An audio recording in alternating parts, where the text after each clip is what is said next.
we are back again. Back again. After a solid 12 hours of long, hard writing, of editing, of preparing for the uh, the surge of new books coming out in the golden age. Here I am with another 5 to 6 hours of streaming. I work longer, harder hours than any doctor in the country, okay? Nobody does this 7 days a week. Nobody's here every day. No one's like working as hard as I do. I'm Harman Smith, and I am beyond the college educated. I am beyond the politician. I am beyond the celebrity. I am the hardest worker there is. And that is what we're going to do today. We are going to react to a number of really insane controversies from a handful of irrelevant YouTube personalities who are desperate to try and drum up controversy about Nintendo. Now, I work so hard and I cover so much content, there simply isn't enough people to react because I just keep slapping them down one after the other. Like, not a single one of these clowns is on my level. And that becomes palpable when you look at situations like this. A situation that is so laughably stupid, you can't help but sneer at it. I am on a level beyond the average YouTuber. They're like Yamcha, and I'm like a Super Saiyan God, Super Saiyan, like God of Destruction, okay? I am Endgame Dragon Ball Super Goku, and they're like, I don't know, pre-Dragon Ball Yamcha.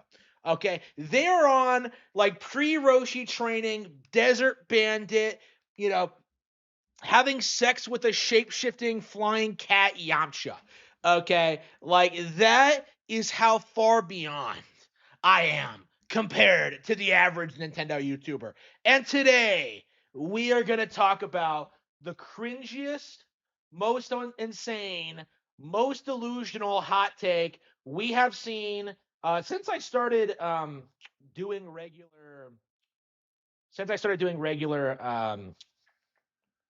reaction streams. Actually, the most insane hot take imaginable: the Devin Pitchford controversy. Now, if you know anything about Devin Pitchford, if you know anything about NOA, you know this is a nothing burger, right? Devin Pitchford actually has more credibility than Doug Bowser. Doug Bowser came from EA. He jumped to another company. Devin Pitchford has been working for NOA for 20 years. Okay, she has like quite an extensive resume. She has oversight from the Japanese. They assign some like Japanese guy to oversee what she does. NOA doesn't make the games anyway. So even if she was some woke Kathleen Kennedy retard, even if that was the case, which I do admit is probably true, like, she does live in Seattle.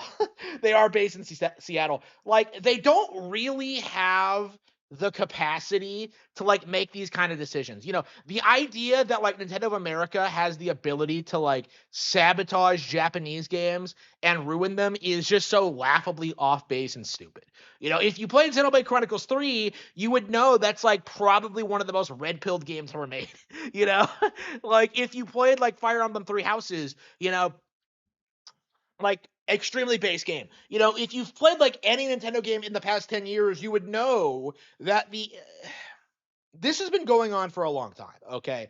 Like before Gamergate, the narrative was always that like Nintendo was the most censorship happy company and they were like the company that would be the first to succumb to wokeness, but in actuality they have been the absolute last. Not only in gaming, but in entertainment as a whole.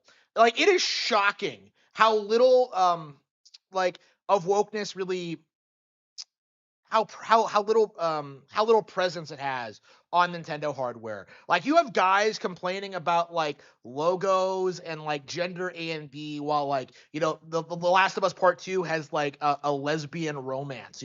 Like you have this like it's just a completely different ballpark, really, when you talk about like Nintendo wokeness versus other companies. And like here we are today looking at the situation. You have dudes complaining about this chick being president, CEO, COO of Nintendo America. Like, let's just keep that in mind when we go. Like, they are legit making up conspiracies about her because she's a woman, even though she hasn't done anything yet. And like, again, I am very upfront about this. Like, I do believe that, like, they should have hired a guy for the role. I don't believe women should be in leadership positions. I don't believe she was the best pick. They could have found anybody else to do it, but like, the reality is, I don't think she has the ability to do what like these people are suggesting she's gonna do. Like, I don't like, people really they glamorize Reggie Fils-Aimé a lot, because in a lot of ways I think Reggie was quite a lot worse than Doug Bowser, because Reggie was like stopping a lot of Japanese games from coming over here. He was making all these weird decisions behind the scenes. He was causing problems. Reggie was not some like perfect leader for Nintendo America, right? And the same can be true for Doug Bowser. But like, Doug Bowser, I think, is actually the best out of the three, because he knew not to make a spectacle of himself, not to make weird statements like this, and not to be like overly ridiculous. Now, I think behind the scenes, he was like trying to make things woke. I think, like, you see Grum's talking about this a lot. I'm sure to a certain extent that is true, but the reality of it is, though, is that like, it did not really affect the actual product. And that's kind of my mindset when I look at like all these people complaining about this, because by the looks of things, these guys are not Nintendo fans. They always complain about the company. They're not like the jaded hardcore community. I'm Harman Smith, okay? The biggest Nintendo fan there is. I don't have a problem with this. Okay, I don't really have an issue with Devin Pitchford at this stage. Like, she hasn't done anything yet, but like, here you have these guys crying wolf, and that's really what this is crying wolf about an executive that's done nothing yet. And what that does is that it just sets a precedent. Like, when she does do something, if she does something, no one's going to take it seriously, because they're going to look back at this, how you freaked out over a nothing burger, and like, they're just going to ignore you. And that's been like a big problem with the anti-woke Nintendo community, is that these people cry about things that are so innocuous and don't really mean anything, that when like they do try to do something, like, they can't get any real momentum behind it. And like, they're very much like, MR men's rights activists, or like, the most useless people on the planet. Like, they just don't have any intention of actually fixing problems, and just want to bitch for like clicks and grifts. Like, that's all they care about, is just being clickbaiting retards. They complain about Doug Bowser, who, by the way, was a white guy, and now they're complaining about Devin Pitchford. Like, and they're implying a bunch of things that just aren't going to happen. So let's take a look at Smash JT, who I can't stand, by the way. He is a fucking shill. He's a grifter. I hate his guts. We've gone after him before, actually. I was about to bring this up during my rant there, but like, this is the guy that accused the Pikmin animation of being woke because it had a pink and blue color scheme. Like, you see a lot of this in this community these days, and it really does need to get called out. We saw a lot of that when Mario Wonder came out, where like the logo had pink and blue on it, right? Like, oh, pink and blue are tranny colors, so that means that Mario Wonder is like supporting trannies. No, it's just this color scheme. Like, what are you talking about? Like, Mario Wonder is pro tranny? Like, why? That doesn't even make any sense. It was just a gigantic cope to try and push an agenda. And that's the level of like discourse we're seeing here with these people. That's the level of quality we can expect from Smash JT, is that he is going to sit there and complain about an executive for producing like a very generic, like, out minute and a half long video. Let's Pritchard, the new president of Devin Pritchard, the new president of Nintendo of America, taking over for Doug Bowser. I had some concerns going into her tenure of leadership, but I was like, give her a chance, let her what screw up, let her say something that confirms your fears before you just what you were dogpile on you and were just start. already complaining about her. You were already complaining. Don't give me this bullshit that you were like, oh, let's wait and see. No, you were complaining about her the instant we learned about her. Before it became apparent that she's like, she's a 20-year veteran of the company, like before it became apparent that like, she's a fan of Pikmin and stuff like that. Like you are you were complaining about this woman before we knew anything about her. Like you jumped to conclusions, and that's what you're doing here too. To destroy, because who knows, maybe she is going to be a blessing in disguise, and maybe there is something special behind what she's bringing to the table. And she opened her mouth and removed all doubt today of nope, that's not what's happening at all. Every dream matters. Everyone deserves to do meaningful work in gaming and storytelling. That is a quote from Devin Pritchard giving her first statement. Yeah, just a generic quote, like that everybody says. Okay, like again, people really need to get past this idea that like making products, that are supposed to sell to like the largest amount of people, probably like the idea that like these kind of statements are inherently toxic and like uh for like tied to woke ideology, it's ridiculous. Like this is generic PR speak. There's nothing weird about it. Like, oh, we want everyone to play our games. Yeah, of course they do. Like, what are you talking about? As Nintendo of America's new president at the New York Game Awards. And she's a shitlib. Goodbye, NOA. We hardly knew ye. Yeah. You've been complaining about NOA for decades at this point. Like, come on.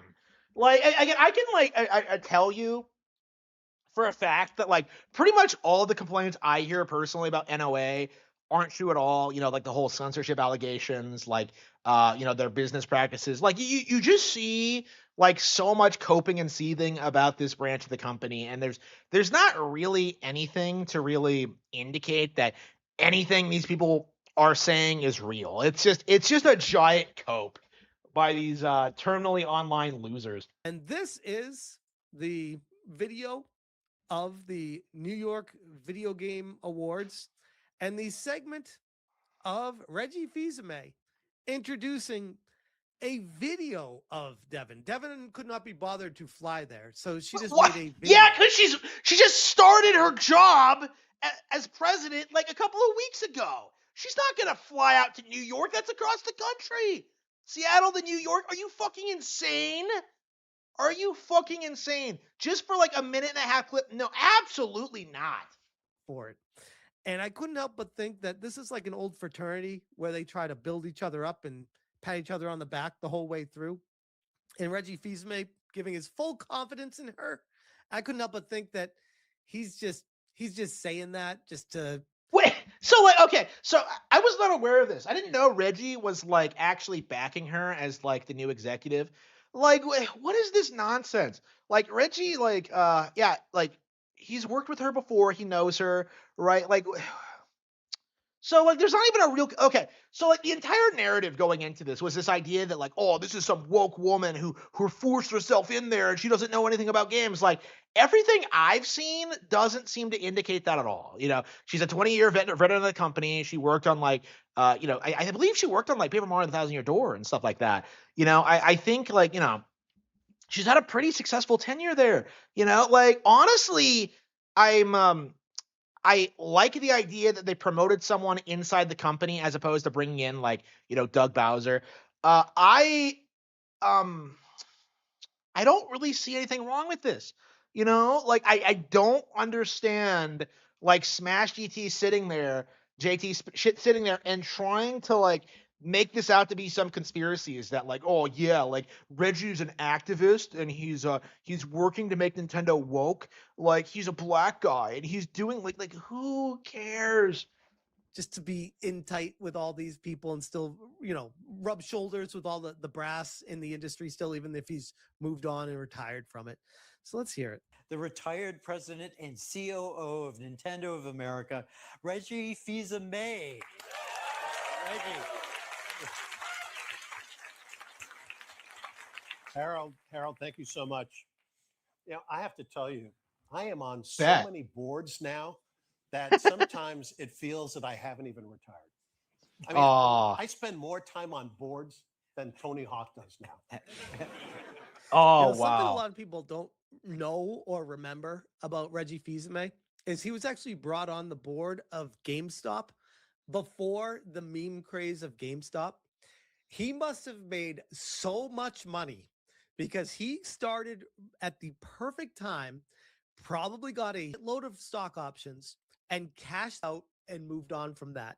He probably made more money from his short tenure at GameStop than he did combined all his years at Nintendo. And I'm not even joking when I say that. So apparently he skates in real life too. Did you know that? I mean, Uh, wow. Well, it's a new year, and this year there's a new president at Nintendo of America, and I think Devin Pritchard is going to be excellent at the helm of Nintendo. That is the weakest. Woo! Woo! who cares? Like who cares? Like, oh, an award show. Let's talk about like the new president. Like, so like, what are you talking about? You're expecting people to cheer? Like, huh? This is, by the way, this is a hardcore wokey event where you think that everyone will be super on board. Even they are just like, woo. How is this? How is like getting a new president inherently woke? Like, he didn't say anything woke. He's like, yeah, we're getting a new president. Woo! Like, there's nothing weird about this. There's nothing weird about this. Like 4 people in the crowd. I think she is too. And in fact, we have a message from the new president and COO. Actually, you can see the crowd, and there's a lot of empty seats. There's a lot of empty, just in the front row. There's just like, Well, like, who do you know who cares about the New York Game Awards? You know, this is just some event that they went to. It's not a big deal. It's like 8 or 12 people. Like, even Jeff Keighley's Game Awards is like a giant nothing burger. Like, none of these shows are relevant. You know what I mean? Like, come on. America. Let's take a look together. Here we go. Hi, everyone. It is great to be here. My name is Devin, and before anything else, I want to celebrate the New York Game Awards. 15 years of supporting the games industry, and in doing so, lifting up the voices. They have more of a stories, and presence dreams here than of they did so at many. Jeff Keighley show. Now, this is the same New York Game Awards that invited Alyssa Mercante to give out an award last year where she wore the See You Next Tuesday hairpin in her hair while she was giving the award out. Yeah, wow, what a nice environment. So inclusive of these people.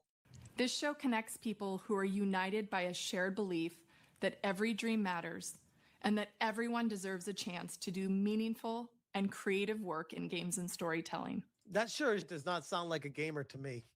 Oh, sounds like come someone- on! Come the fuck on! She's a president! Like, you're gonna expect her to be like, yeah, bro, I'm gonna spend all my time in the office playing COD. Like, no, that's not gonna happen. This is generic corporate speak, you know? There's okay, so I don't like corporate people. That's kind of my problem with this, is that I think like corporate people are like inherently fake, and I don't like it. There's nothing weird about what she's saying, though. There's nothing like inherently woke about it. And yet, like, Smash JT is just like, oh man, oh, she's so cringy, oh. Coming in to inject an ideology into a company. What ideology? Yikes. The Playing with Purpose program supports the I would say she is, considering she's from Seattle and is a woman. But like, I don't think that matters. Honestly, I don't think like NOA has any real power in the company. Actually, I know that's not true. So like, I am not like concerned about this at all at this stage. creators, the coders, the writers, and anyone else dreaming big to join this community and bring all that makes them unique. I'm excited to meet you, to hear those stories, and to learn from your journeys. And remember, Yeah, she's about to good copy my video book. game character, you're on an adventure, and every step you take matters. There are some gnarly bosses, sure, but also many good friends along the way who will support you, and powerful rewards for those who persevere. So keep believing, keep playing, and know that you truly belong in this game. Why does this feel like an HR presentation? Like, I Probably get it, because like, she's it's from like the marketing department. What are you talking about? Why does it feel like an HR presentation? Like, what What are you talking about? Of course it does. Of course it does. And stuff like that, but it doesn't come across as someone that has a pure passion connection to the gaming community or the games themselves.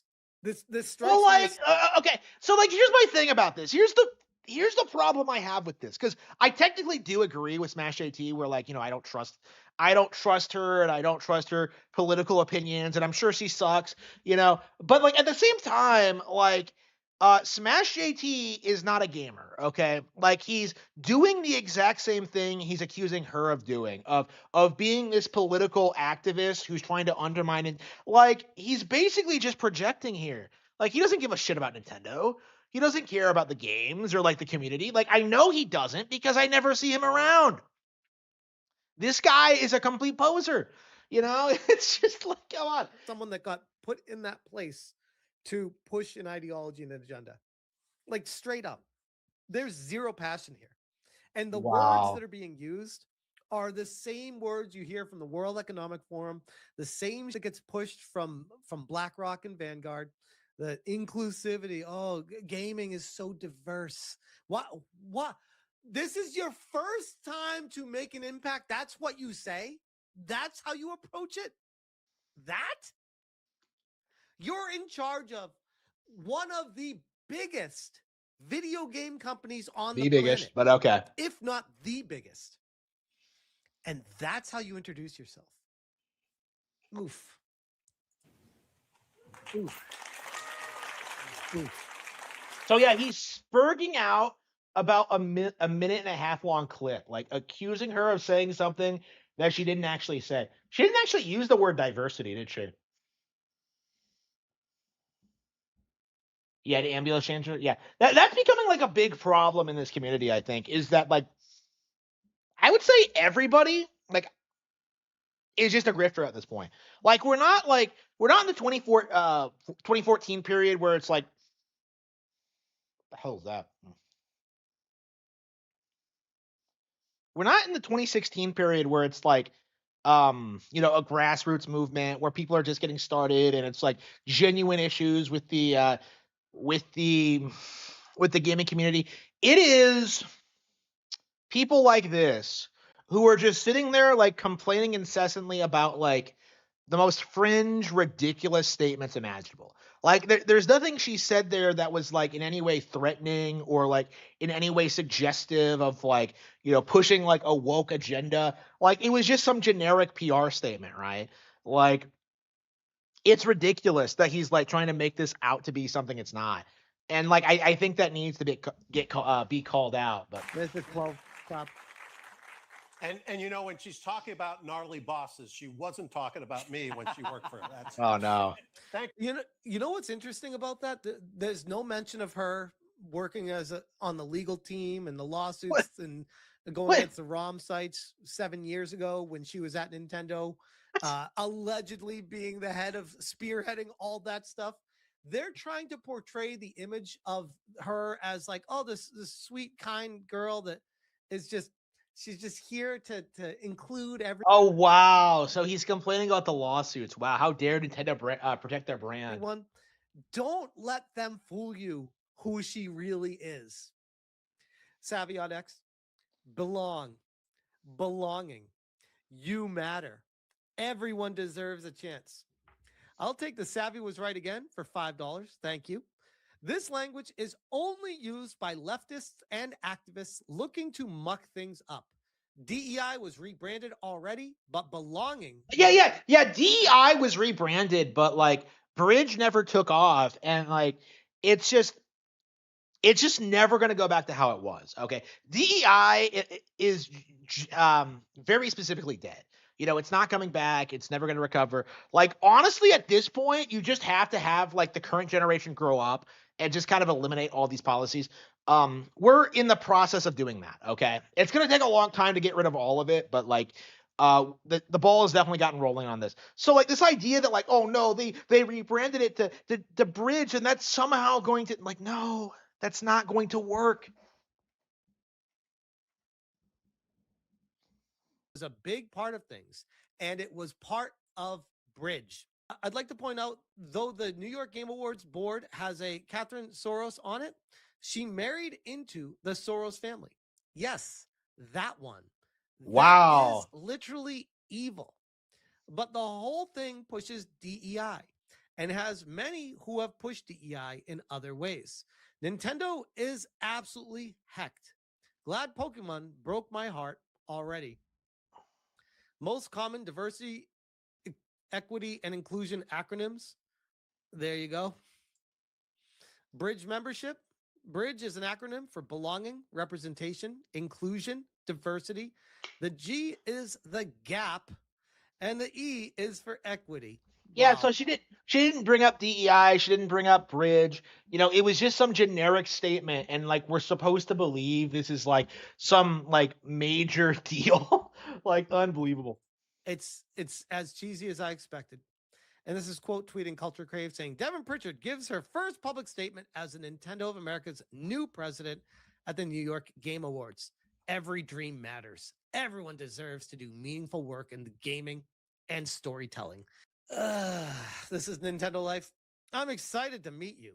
Devin Pritchard makes her first public appearance.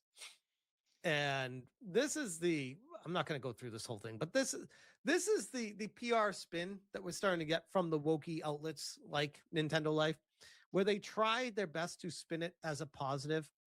What? Nintendo of America has a new president and COO. During the 15th annual New York Game Awards, Devin Pritchard made her first public appearance in her new role, which real quick, I want to go back to what Madam Savvy said. I'd like to point out, though, the New York Game Awards board has a Catherine Soros on it. She married into the Soros family. So this Game Awards event that's been going on for 15 years has a literal Soros family member on its board. Yeah, I think you already know what you're getting yourselves into with that. Introduced by ex-Nintendo of America president Reggie Fils-Aimé, New York Times columnist Harold Goldberg, Pritchard appeared via a pre-recorded video to celebrate the Game Awards and the nonprofit Playing with Purpose writing program, which looks to provide workshops in journalism and game narrative writing schools in the New York area because they want to keep the same cult of lefty lunatics going. They want to control the narrative. They want to control it so bad. Pritchard took over the role of president and COO of Nintendo America when her predecessor, Doug Bowser, stepped down at the end of 2025. Pritchard will have a big task ahead of her, spearheading the next generation of Nintendo and the Switch 2. Console has gotten off to a great start, but concerns around price uncertainty and game key cards linger in the minds of fans around the world. Nobody cares about prices. Nobody cares about the key card thing. They need to stop trying to make that into a meme. Like they keep bringing it up, and it's just like, I don't know anybody who's concerned about that. I don't know anybody who cares about that. No greater can you see that stock performance over the past 6 months. But hell, even like the Switch 2 could be like $200 more expensive, and it would still be cheaper than the alternatives. Like it's just it doesn't matter. Month, it's gone from 20. Hang on. Shit, I think why did it crash? Why does it keep crashing?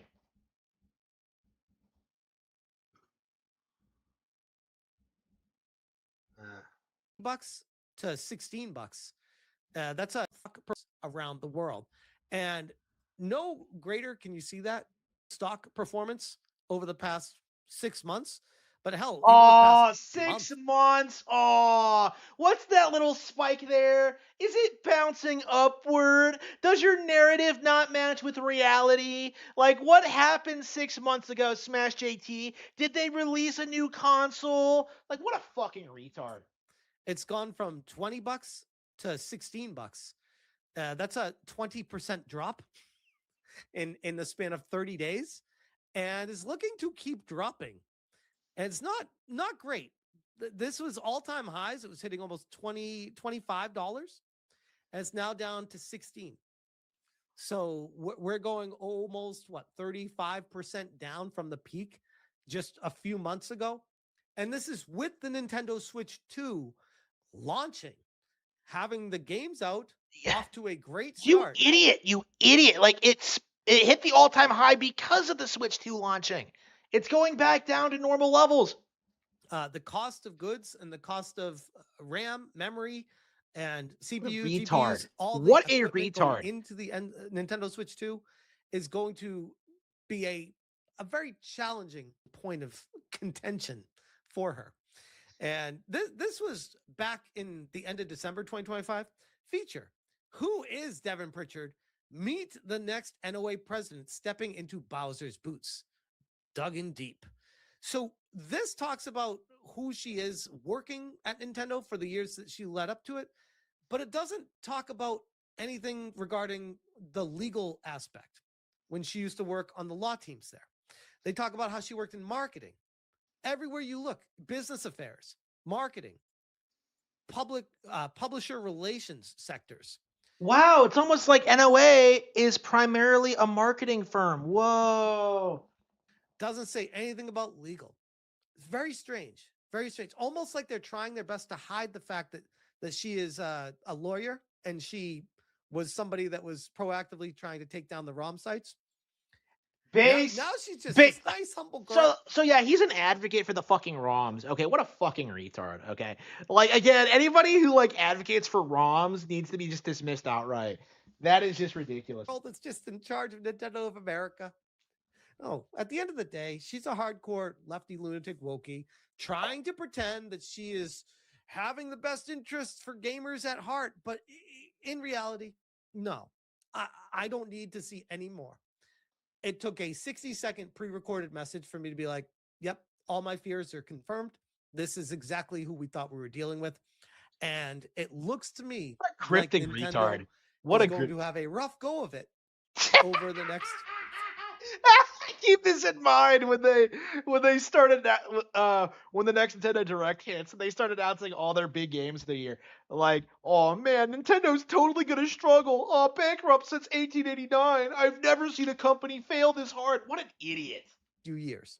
I'd say I'd love to be wrong, but no, I really don't. Nintendo has been awful treating the customers, charging more, variable pricing, game key cards, terrible consumer practices, overcharging for the products, Idiot. delivering, hiding and locking games behind paywalls and subscription services. Hiding games behind paywalls? Is he upset that you have to pay for games to play them? What a dipshit. No, like this is not the Nintendo they used to be. It's turned into Nintendo wasn't like this when I was a kid. Oh, they weren't trying to take down ROM sites or doing this. Like, just unbelievable. And shitification of a brand. It used to be, let's give people more, give them what they're paying for. And now it's, how can we make more off of these people? This is such a trick. When a company starts doing that kind of stuff, it's just a... Hey, man, I was there during the Wii years, you know. I remember when people were like trying to tell you that like, man, Nintendo used to be hardcore and now they're going casual. They like, this is like the same energy, you know, of just like, oh, Nintendo used to be cool. From someone who was never a fan to begin with. Massive turnoff. Odin Darkle for 2. Doug Bowser's replacement is Wendy Koopa? Yay? I can see it. If you put like a big like polka dot bow on her head, I could totally see Wendy Koopa. Nev G for the 5-banger. Nintendo better buckle down for some of their hardest years since the Wii generation transitioned to the Wii U. I wonder if they know that. And they knew that before we did. Maybe it wasn't greed. Think about that. Maybe they would run the numbers and be like, no, it's not we can make more now.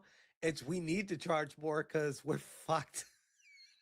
He's talking about the most cash-rich company in Japan. He's talking about like the best-selling console ever. Like, what a fucking retard.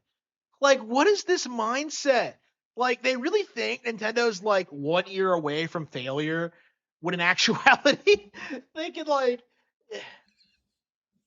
If that's what it was, that's not good. But at that point, how much money are you spending on Nintendo of America? And what damage will that do to your brand if you just cut it? Like if you just completely just take the scissors and nip it off the Nintendo tree. Just prune the tree. Get rid of Nintendo Europe. Get rid of Nintendo of America. And What all did Europe do? What is like? Yeah, back in the day, like the narrative was that like NOE was way better than NOA, but you don't even see anyone bring them up these days. It's like, really? that's left is Nintendo of Japan and people from TL. America that are contracted with Nintendo of Japan that can assist them in getting the products out here and stuff like that. They could just have a Nintendo of America department headquartered in Nintendo of Japan. I don't see why they need the Redmond, Washington. I don't know why they need that one. What an idiot. What an idiot. Oh, what the hell is this? Oh, fuck. Exit. What an idiot. What a retard. Okay, oops. I want to celebrate my Hang on, let's look at the chat real quick. Yeah, what an idiot. Like, what a dumbass. Like, why do they need a corporation, a branch to sell games in the country we're trying to sell to? Like, why do you think? Why do you think? My name is Devin, and before anything else, I want to celebrate Oh, the it's New York this Game Awards. fucking gremlin. I hate this thing. Like, I straight up, I think I blocked it, like straight up just hit a button to stop his videos coming up, because every time I would click on something and I would see that thing, you would get like the absolute worst hot takes imaginable. Like, this guy is some like hairy like masturbating like man child. Like, he is just like one of the cringiest motherfuckers in this space. I don't want to hear about him. I don't want to see him. Like, I have heard nothing but bad takes from him over the last several years, but 15 years of supporting the games industry, and in doing so, lifting up the voices, stories, and dreams of so many. This show connects people who are united by a shared belief that every dream matters and that everyone deserves a chance to do meaningful and creative work in games and storytelling. yeah, so there's nothing wrong with this statement. Like, there is nothing wrong with this. Like, it's just...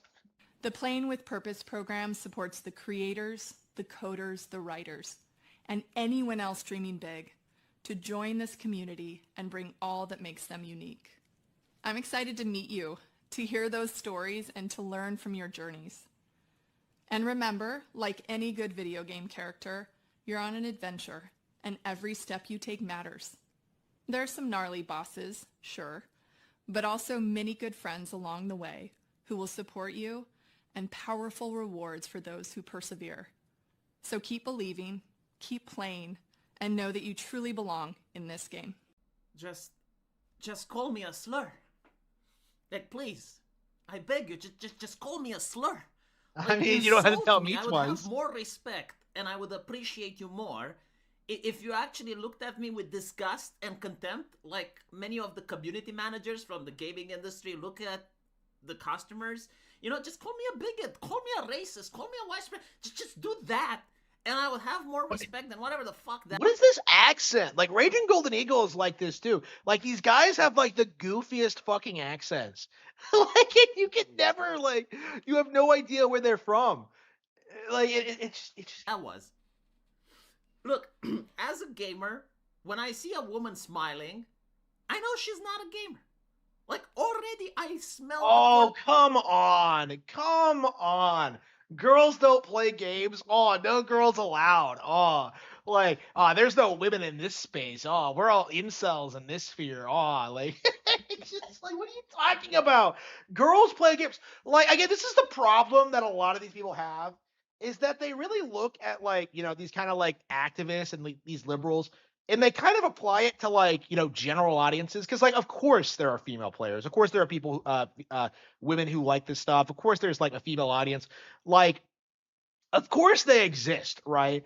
Obviously, but for some reason, like, these guys have this like mindset that like women want nothing more than to like fuck up the hobby, like, unilaterally. Like, it's not an activist thing for them. It's like the idea is that like females are just like this man, like women just ruin everything we enjoy. Like, it's just like, what are you talking about? What are you talking about? Corporate bullshit. gamers are depressed. They are miserable people. We have experienced nothing but censorship. We have gaming companies harvesting our data. We have AIs monitoring every time we try to banter with each other. Every corporation wants us our login and password. And on top of that, the video games are shit and expensive. Okay? Like, in a world where bread and circus matters, the bread is too expensive, and they make... What is he talking about? Okay, censorship, not a thing that happens on a wide scale. Like, all the attempts at like trying to say games are censored basically amounts to like covering up an underage girl. Okay, like nothing weird about that. What else did he say? That they're using AI to crack down on like banter? Like, what are you talking about? This is straight up like conspiratorial nonsense. Gay. And so you cannot have a gamer that's smiling. That just doesn't exist anymore. Okay, we're not in the 2014 era. What? And so when you present me this smiling, happy woman, like all of my alarm bells start ringing. And then we're talking about the belonging and hugging and views. It's like, what the fuck is this? Is it a daycare? Like, are we back to being children? Like, I already had my childhood. Like, I'm like Sticks Hexenhammer. I grew up. Oh. Like, I want you to tell me what exactly are you going to do to... Does this guy unironically watch Sticks? Is that what he admitted to? That he watches Sticks and takes him seriously? Like, what a retard. Around, right? Like, the Asians are just putting tits on their video games and they sell. Like, they don't even have to bother with gameplay. They don't have to bother with anything else because the AAA company... Wow. Like, this is the thing I hate about these guys. Raging Golden Eagle is like this too. Like, they're not paying for games. They're paying for titties. They want to see jugs. They want to see jiggling. They want to see like, just like, something they'll never see in their real lives. Okay. It's like, bro, you're like a very stereotype of what you're talking about because you're not a gamer. Okay. Like, I say this about RGE too, but like, it comes to this guy too. Like, if you play video games exclusively for like sex appeal, like you're not consuming video games, you're consuming porn. And that's a completely different industry. Like, I don't understand your nonsense. I've set the bar so fucking low that literally anything works. Now, regarding the alarm bells, right? The buzzwords. Like, the buzzwords are concerning. When they start with like belonging, you matter, everyone deserves a chance. It's like, I've heard this jargon before. This is not natural. This is not her before going to sleep thinking about the speech that she would give tomorrow. No, this is her reading from a prompter, and she's literally reading the bullshit about bridge. About the diversity, inclusivity, and equity. The ideology that appeared in 2014 and have completely ass-fucked the gaming industry. And they ass-fucked it with regulation and representation. Like, they showed just how effective is regulation and representation at crushing Disney, at crushing DC Comics, at crushing Marvel. Like, with this corporatism... Marvel went, like, bankrupt in the night. What is this mindset? That, like, Marvel was doing really well before DEI. No, Marvel was always on the verge of getting bought out by another company. They had, like, a couple of iconic characters, but, like, they were never that financially stable. They were looking for, like, Michael Jackson was looking to buying them at one point, right? So, like, this idea that, like, Marvel was ruined because of wokeness. Like, no, it's always been kind of bad. Same with DC Comics. They have made stories boring, plain, sanitized, and for literally nobody. And so now that I see Nintendo doing the same thing, I don't have any type of excitement in me, right? And I have to wonder, well, for who was that speech? This is certainly not for the customer, because, like, the customer is not dumb anymore. Like, we have social media, we go around, we notice what's up. And also, it's important to point out that the New York Game Award Board has Catherine Soros in it. And yes, she is married into the Soros family. And the whole thing that pushes DI and has many who have pushed DI in other ways. So, in other words, like, this is like a religious ceremony. This is like a commitment to show that, yeah, they're not going to care about what the customers want. And the customers just want tits, violence, and good gameplay. They're going to, like, do the diversity thing. Like, have representation for representation's sake. make a video game about some African Americans that are stealing shit from museums, like which is the You mean like Grand Theft Auto, like the most diverse game ever made? Like you literally just described GTA, like African American stealing shit, like Grand Theft Auto. Like you this talking DEI about? game that's coming now, or another Concord. And it's kind of sad because like Nintendo was holding the line, but like with this commitment, after this sermon, after they show me the god that they worship, and unfortunately What it's not. line are you talking about? You guys have been saying Nintendo's gone woke for like a decade. You know, I remember when like you were saying this when like Fire Emblem Fates and Tokyo Mirage Session came out. Like, oh no, they aged the girl up by 2 years. Oh, like what are you talking Money. about? Is this to be the god of DEI? I don't have many hopes from the company because what they do, like the first thing that they do is they fire competent people. Like they do not Like who? care if Who a have they person is a fucking good fired? Who have they fired? coder or if they actually have a good story for a video game. Like no, what they care is sanitization, representation, and regulation. And then they hire people to figure out, okay, like our video games aren't selling. How can we milk more money from the customer?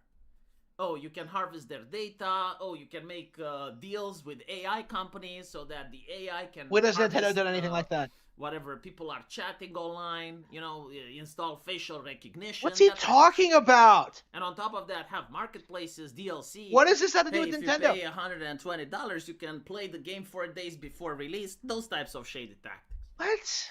Now, before you None say of that I'm has anything to do with DEI. That was a thing long before that. And like Nintendo doesn't really do that. So like what's he even talking about? This out of my ass, and I'm just grifting. Like here you have a You are Japanese grifting. person complaining that Nintendo constantly focuses on the infantilization of games, which is kind of interesting because Wow, Pokemon is for kids. Who could have possibly seen this coming? Oh man, Pokemon is for children. Oh, it's not like it's not like it was when I grew up. Like, yeah, you were a child then. You fucking retard. What does this say? She sounds exactly like I imagined she would. Goodbye, Nintendo. I don't have $5, but you'll take this gift of a Pikachu being yeeted. Yeeted. Is this an actual Japanese person or is this like? There's a lot of posers on Twitter pretending to be Japanese. Like, I can't imagine a Japanese person saying yeeted. As for falling out of love with Nintendo, I think their general approach towards dumbing down the gameplay and trying to turn every game into Breath of the Wild is what did it for me. At least, yeah, these are all talking points for Americans.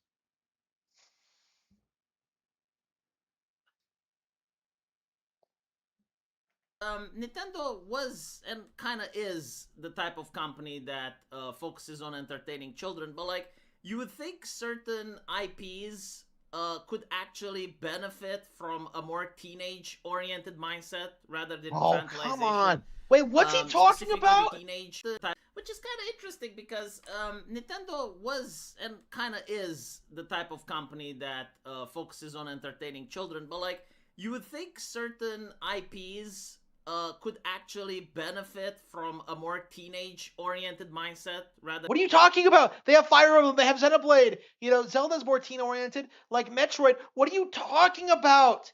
They have plenty of franchises targeted at teenagers. Than infantilization, specifically because like the audience grows up after a while, and so like it's okay. Oh, come on. Come on. Like, why didn't Pokemon grow up with me? Why isn't it cool and badass? Why don't the characters have a job? Like, why can't I fuck my Gardevoir? Like, come the fuck on. If you have like more difficult gameplay in it, it's largely irrelevant at this point. Nintendo is about to be hit by a wave of senior development retirements with no real apparent for most of them. Yeah, that is such a giant cope. I think people are going to be very surprised at the fact that like there's actually a lot of other that a lot of younger people have been taking the reins for a long time. Like people do this thing where they're just like, oh, there's no replacement for them, and like I don't think the senior devs have been like that active in games in years. Like Miyamoto's a really good example. He hasn't worked on like a Mario game since like 3D World, right? Yeah, 13 years ago. So like I think a lot of these franchises are like that, you know. It's just like they've already trained like the next generation, and like there's not really going to be much of a difference when like they start putting out At most, we might have gotten one additional round of quality tentpole, but they don't have any more faith. She sounds like she came right out of this video. I'm not going to play a 1.3-minute video, but yeah. People are making fun because when you name Bridge, they immediately think of Kirsche. It will be oppression or some such bullshit when she is ultimately removed in a few years. Calling it now. Doug left at the right time. Yeah, so basically people are very nervous and this doesn't inspire any type of confidence in them. Why? Quite the contrary. The fact that they're connecting her with the Bridge Initiative makes people think that, okay, Marvel and DC Comics were probably the canary in the coal mine, and this is going to happen at Nintendo. And also the fact that a lot of good people are retiring, and well, we know what happens in companies when they lose their senior members. Hopefully that will not happen with Gabe Newell at Steam, right? At least not anytime Oh, soon. come on. Do let me know Oh what yeah, you guys think. Steam won't be affected. Steam is like above reproach. Nothing bad is ever going to happen to Steam. Nothing good. Like what a fucking retard. Like okay, okay, we have one more here. Okay. We as filmmakers should not. Okay, we should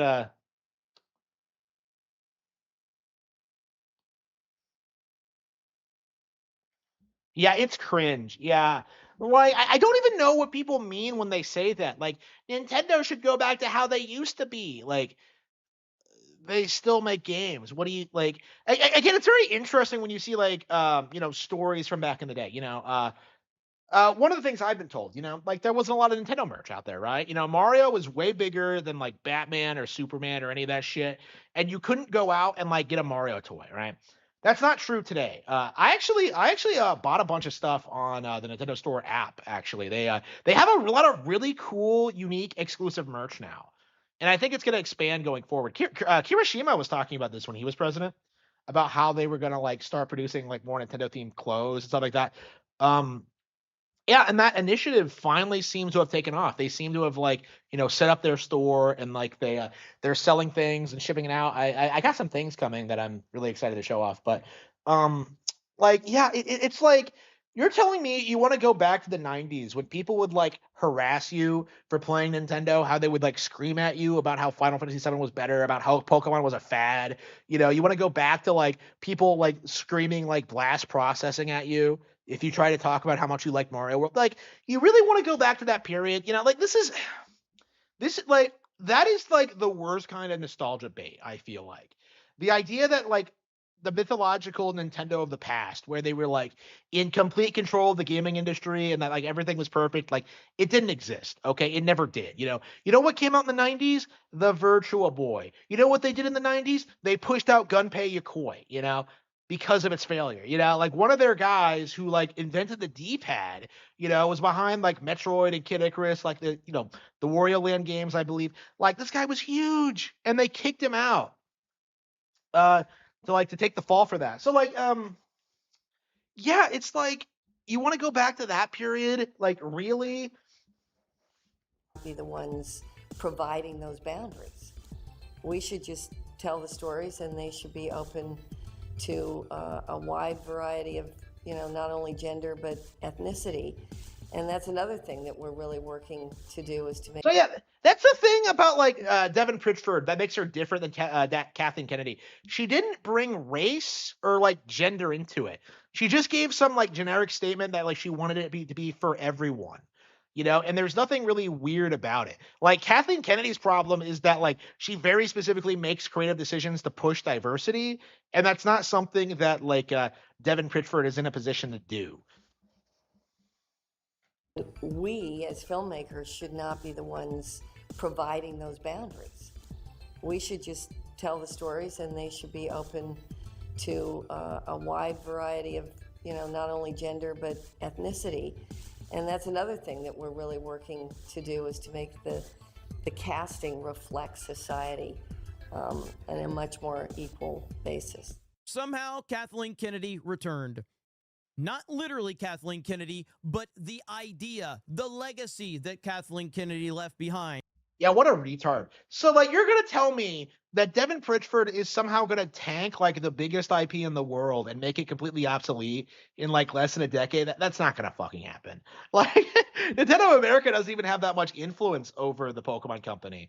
You know, I think they have their own branch for that. So, this is a giant cope. This is the disgusting. So like immediately, you know, after Kathleen Kennedy leaves, you know, like, you know, Star Wars fans are coming out saying, well, Nintendo is going to be worse. Like, this is what it boils down to, really, is that like they're very desperate to make it seem like Nintendo is in as bad as a position as Star Wars or Disney or like any of these other companies, and that just isn't true. Like, if this is the worst you can come up with, you're gonna have your work cut out for you to try and gaslight The people legacy into of thinking. we're going to destroy every single thing that you love. We're going to pander to people that don't care. I'm sorry. I'm sorry. Who are you? Do you talk about Nintendo? Do you play Nintendo games? No. Then okay. Then you're not part of the community, and I don't respect you. Care about that thing that you love. We're going to ignore you so that we can bring everyone into the fold. Everyone deserves to be here. That's Devin Pritchard, the brand new president and COO of Nintendo of America. And she finally made her grand appearance, ladies and gentlemen. We were so excited. Well, the internet has not responded very, very kind. And I'm on the internet side, as I usually am. But here it is. Devin Pritchard gave her first statement as Nintendo of America's. You guys are irrelevant. You guys get like what? Like 20,000 views for these videos? Let's see. Yeah, 400,000 subs. Yeah, 20,000 views for this. 20,000 views to spurg out about Devin Pritchford. Like, oh, but the internet is on our side. Like, no, I'm not actually. I'm not supporting you. You're a grifter. You're a grifter. New president at the New York Game Awards. Every dream matters. Everyone deserves to do meaningful work in gaming and storytelling. Fuck off. What? No, everybody does not deserve to be in gaming. What? People that are into gaming deserve to be into the gaming industry. People that are interested, people that have a passion for it, people that have a talent for it, people that want to be here. Everyone. Like, what are you talking about? I think if you're working in the gaming industry or any career, like, you want to be there by definition. What are you talking about? Like, and honestly, let's be real. I do think this needs to be talked about more. Like, a lot of the best game creators don't play a ton of games. So, like, this idea that, like, you have to be some hardcore gamer to be good at, like, game dev, that's not true. Like, I myself, you know, I play more games than most people. I don't see myself ever becoming a game dev because, like, you know, my talents lie elsewhere. I think I'm better at the writing thing. You know, I could do it. I could develop the skills and I could like put myself out there in that sphere and try to succeed. And like, you know, I have considered it, but at the end of the day, I think that what I'm doing now is a lot more important. So like for me, I think my talents lie elsewhere. I can like games for what they are, but that doesn't mean I deserve to be in the gaming industry. And I would never suggest doesn't deserve to be in gaming. Fuck off with that identity politics, virtue signaling nonsense. No one actually believes that, by the way. We've all heard this song and dance from so many of these executives. And what that means is everyone except the people we don't like deserves to be in gaming. Essentially, what this means is all of you toxic fanboys, we don't want you. We want to well, bring. like, yeah, they are toxic, right? Like, these guys are toxic. Like, would you really want V, like, being part of your community, like, trying to tell people that, like, we should be able to, like, fuck, like, underage, like, girls in micro bikinis and in, like, Fire Emblem or something? Like, I'm just, like, I I think it's perfectly reasonable not to take like toxic fans seriously, and there's no denying that like there are a lot of toxic Nintendo fans. Like, do you think we should let like like the pedophiles in the Smash community like run rampant and like no, of course not. Like I don't think like the company has an obligation to support its most hardcore fans. This is why I'm not on Twitter like being like Nintendo needs to retweet me and help me sell my books. Like why would they? Like my brand is extremely toxic. all of these other people into this world. We don't need your toxicity. We don't need all of these demanding fans. We don't need all of these fans with standards that hold us accountable. We want to bring a bunch of clowns into it that want anything but good gaming. What's exciting is I think that people can step into Like this. again, like my thing is, and my feeling towards the community is that like the toxic Nintendo fans, generally speaking, are like very negative against Nintendo. Like from what I've seen in the community, and this is a big problem I have with it, like overwhelmingly, like the positive toxic Nintendo fanboy does not exist. Like you do not see people going after other YouTubers for not liking Nintendo or for not liking the company, right? Like whenever you see someone bring up someone like that, it's always Harman Smith. Like I am the only person who does that on a regular basis. Like if I'm the most toxic positive fanboy you can find, like they don't really exist. Like I have never seen an example of someone who like religiously loves Nintendo and like supports anything they does. It just doesn't happen. They do. It doesn't happen. You know, usually most people are bitching, whining, and complaining about the stupidest shit imaginable. And I completely respect Nintendo's decision uh not to respect them. Like, remember that guy, like the shareholder who like came in and started bitching about like male clothing options in Splatoon? Like that's the average Nintendo fan, right? Like they just complain about shit that does not matter. Movie and they can be introduced to Star Wars for the first time. I know it seems. I love how he's talking more about Kathleen Kennedy than Devin Pritchford in this, because they're trying to make the association, but they're really not similar at all. Like it's just a giant cope. Strange that some people might say, "What do you mean no one's seen Star Wars?" But there's large parts of the world where people aren't that familiar with Star Wars, so I find that really exciting. That's what this means. Let's listen to her, and then we'll talk about it on the other side. Look together. Hi, everyone. It is great to be here. My name is Devin, and before anything else, I want to celebrate the New York Game Awards. 15 years of supporting the games industry, and in doing so, lifting up the voices, stories, and dreams of so many. This show connects people who are united by a shared belief that every dream matters and that everyone deserves a chance to do meaningful and creative work in games and storytelling. The Playing with Purpose program supports the creators, the coders, the writers, and anyone else dreaming big to join this community and bring all that makes them unique. I'm excited to meet you, to hear those stories, and to learn from your journeys. And remember, like any good video game character, you're on an adventure, and every step you take matters. There are some gnarly bosses, sure, but also many good friends along the way. Oh, come on. How do you do, fellow kids? Come on. Who will support you, and powerful rewards for those who persevere. So keep believing, keep playing, and know that you truly belong in this game.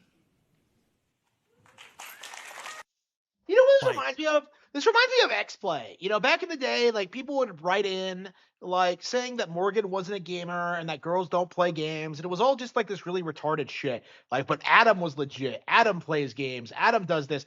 Like, Morgan was more legit than Adam was. You know, like you could argue that like neither of them knew that much about games. I do kind of agree with that. But like to single out Morgan just because she's a girl was just like completely retarded. Especially what like seeing what like Adam Sessler turned into. You know what I mean? Like people need to like stop like making those kind of calls based on like nothing. Essentially, it's a really good example of that. What a dipshit. It's torture. It's literally torture. For to hear what? this woman. What did she say? What did she say? Like gaming's for everyone. Like what is so weird or controversial about that? That in and of itself is not controversy, right? There's nothing controversial about that. Nothing.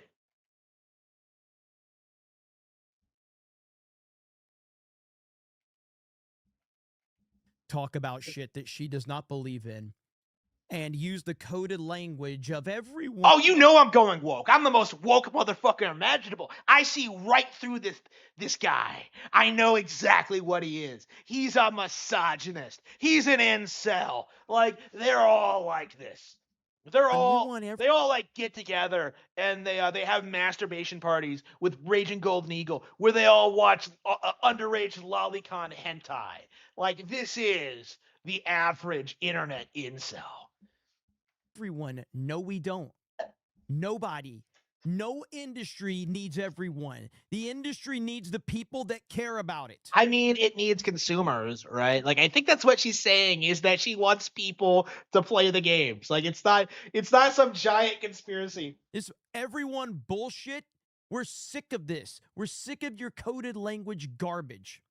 Now, we've seen problems with Nintendo of America Like over the what? years. What So have they this done? is not specific to them. What have they done? Name an example, and I'll debunk it live. Like But my goodness, man. I mean, Doug Bowser was not good, by the way. bullshit, He bullshit. Doug Bowser was great. How many controversies did he get in? What did he do? What did Doug Bowser do? What did he do? Like, well, he didn't do anything. That's a good thing. Like, what are you talking was about? all-time bad per se, but I don't think he was great as the Nintendo of America president. You back to Reggie, who everyone loved Reggie in terms of his personality. You can actually get into the weeds and find a lot of problems with Reggie, but like that personality, that kind of charisma, he was a person you could connect with, and everyone loves him from that perspective. Now, Reggie has put her over. Reggie has given Devin Pritchard his vote of confidence. There is a new president of Nintendo of America, and I think Devin Pritchard is going to be excellent at the helm of Nintendo. Because of course, we expected Reggie to say, Devin Pritchard is going to be terrible. Devin Pritchard is going to be awful. I have no confidence in her. It's just stupid. It's PR bullshit. So the internet has responded, and I'm glad the internet is finally realizing that words like hers mean absolutely nothing in terms of what they're saying. It means everything with the hidden messages. We have seen it time and time again. Come on. And we are now at a Crying point wolf. where Crying wolf. Unbelievable. you have to Boy who earn cried woke. our trust. We're Yeah, the boy who cried woke. Like that's what this is. The boy who cried woke. not blindly giving you anything. You got to earn it. And right now, you are starting out looking like the Kathleen Kennedy of the gaming world. And until you prove anybody wrong, nobody is going to buy your bullshit. So we'll see what the future holds for Nintendo. But again, NOA has been a problem for a long time. Like how? So what have they done? This is something that I think is going to continue to What have they done? trend in the wrong direction. And I will be covering it here on Geeks and Gamers and geeksandgamers.com. What have they done? This is such a weird cope from these people because they do this all the time where they're just like, well, NOA is a problem. I'm just like, what the fuck do they do? Like, what the fuck do they do? I have never heard a good explanation as to about what NOA does. Like, they give some, like, vague assertion that they censor games, but, like, it doesn't actually happen. It's just a giant cope. Why is it zoomed in that much? Okay. Like, it doesn't actually happen. It's just a giant, like, massive cope. Hang on, let me be right back.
Wow, huge news, everyone. Huge fucking news. This is kind of a big deal for me personally, considering what happened this time last year. But let's see. Hang on, where is it?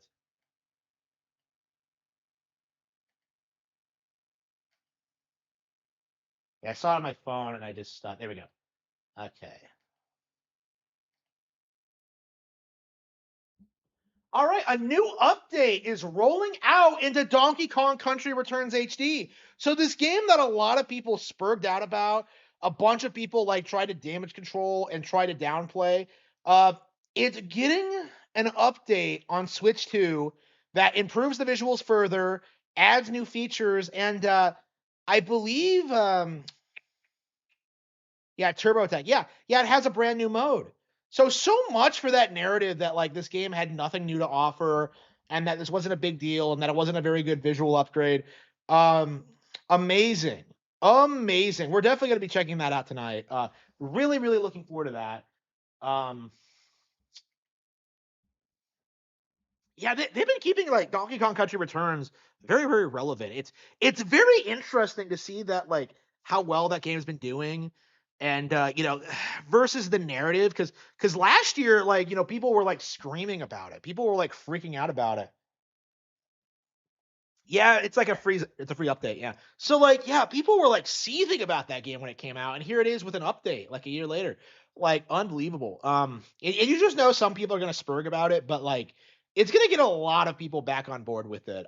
For sure, for sure, for sure. Huge news, huge news, huge news. Um so yeah, I don't know exactly if they've added anything more than what they're saying here, but that's pretty cool. Okay.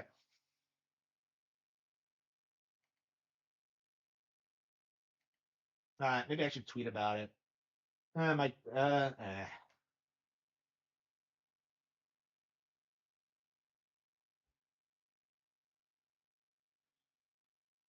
Nintendo president Satoru confirms the company will keep making Nintendo movies after Mario and Zelda. Based? I mean, that was kind of obvious. Hmm. Yep, yep. People are okay. I don't know if there's anything else we can talk about. I think we might go into gameplay. This is actually going to be a really interesting stream because I actually picked up a game from the library. I actually went down there and I saw they had Switch games, and I'm just like, oh yeah, let's go ahead and pick something up. So I put a lot of games on hold, and I checked one out today. So let's I think we're gonna be playing a lot of like weird smaller releases that I haven't had the opportunity to play because I don't want to pay for them for whatever reason.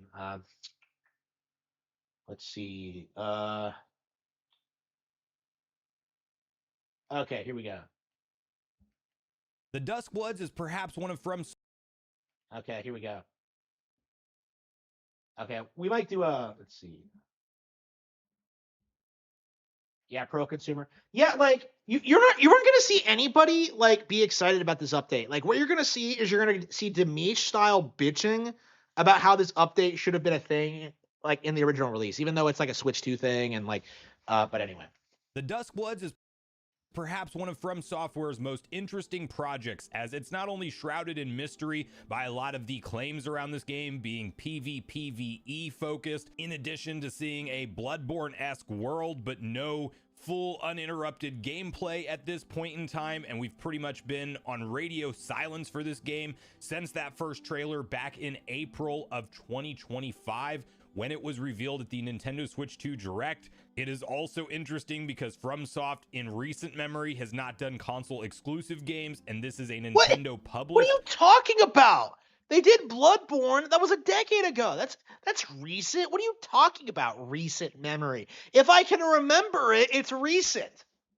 Like IP, meaning it is exclusive to Nintendo Switch 2, and that's the only hardware you can play it on. And if you are a lifelong FromSoft fan like me, you were probably used to playing most all of FromSoft games on any platform. oh yeah, except Lost Kingdom 1 and 2, which were GameCube games, Like old school FromSoft fans were well aware that they used to put out games on GameCube.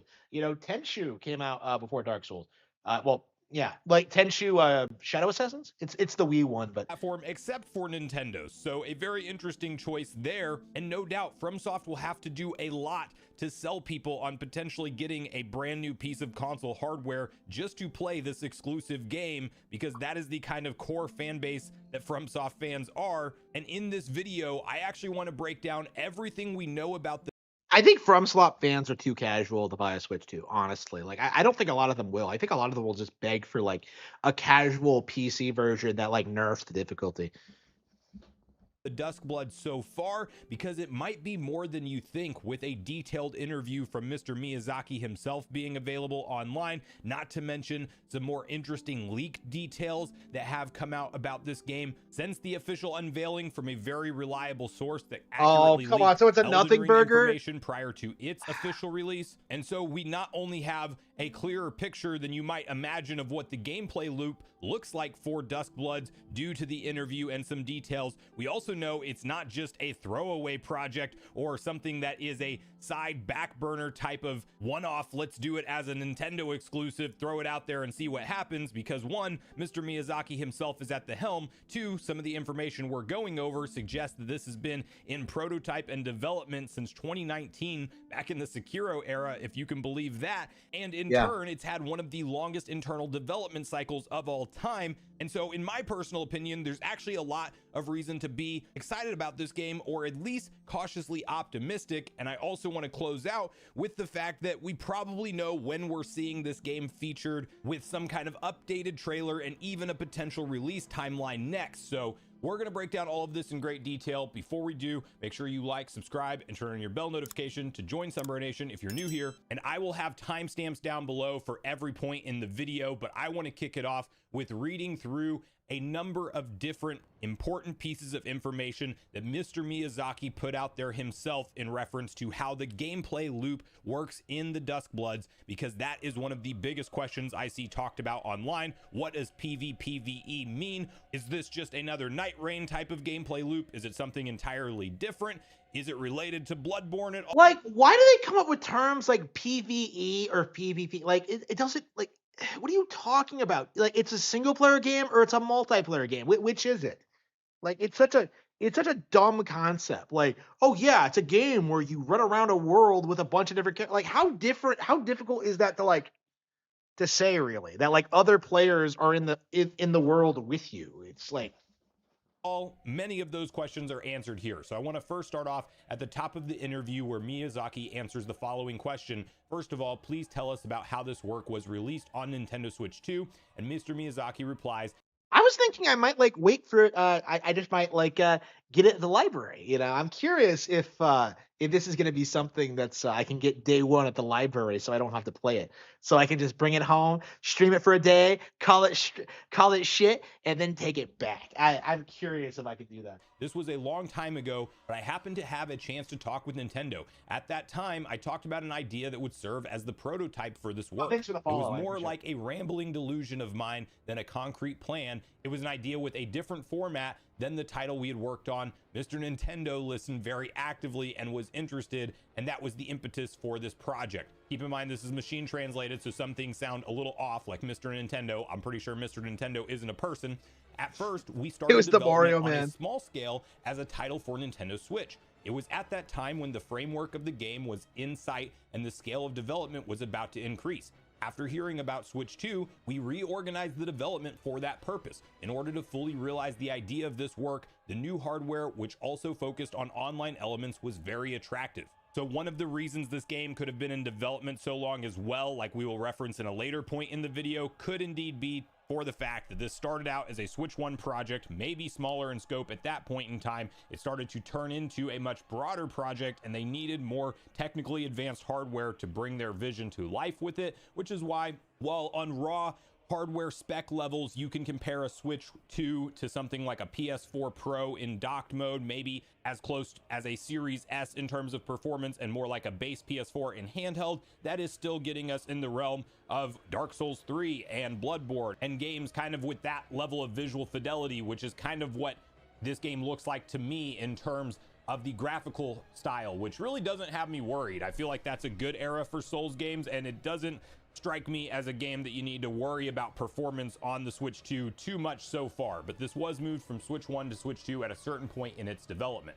The interview continues, it's different from the titles I've worked on so far. What kind of content will this game have? The format is PvPvE, I think it will be. Based on online multiplayer, it is the type of game that includes both player-to-player battles and player-to-enemy battles. Did Mr. Miyazaki originally have a vague desire to create a PvPvE game? I agree. I've always thought that the PvPvE format was very interesting and had a wide range of game designs. It was also attractive that the know-how we at From Software had cultivated over the years and experience of making rewarding enemies could be put to good use. Miyazaki then also touches on the fact that they are not going away from.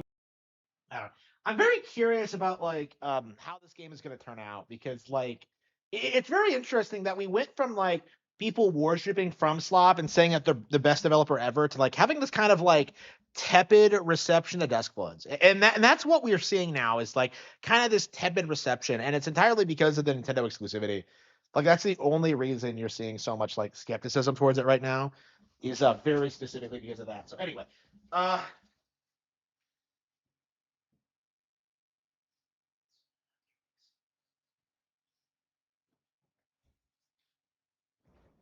okay. Oops, that's the reaction stream. All right, here we are with gameplay. We are going to transition into gameplay. We are the trannies of the video game streamer community. Okay. Okay. Okay. New update is available. Okay. So I did not buy this. I got it from the library. So I actually don't know. I don't know if we'll be getting like other players worlds or what. I've never really played this before. So like it was always like one of those things where I'm just kind of like, yeah, it's not for me, bro. But like, yeah, I do kind of.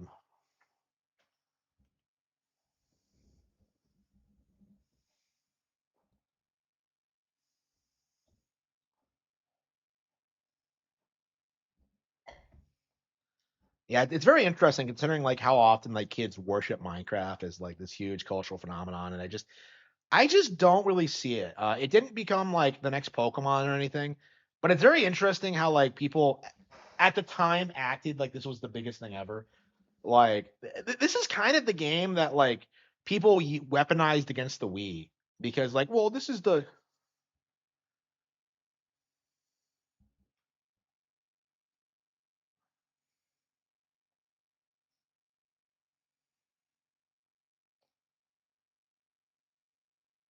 Yeah, I'll probably like just stream this tonight and bring it back tomorrow. I don't see myself being super into this. I don't know. I have like a lot of things like on hold that I want to pick up. And like I got like I ordered like Revenge of the Sith, like the DVD.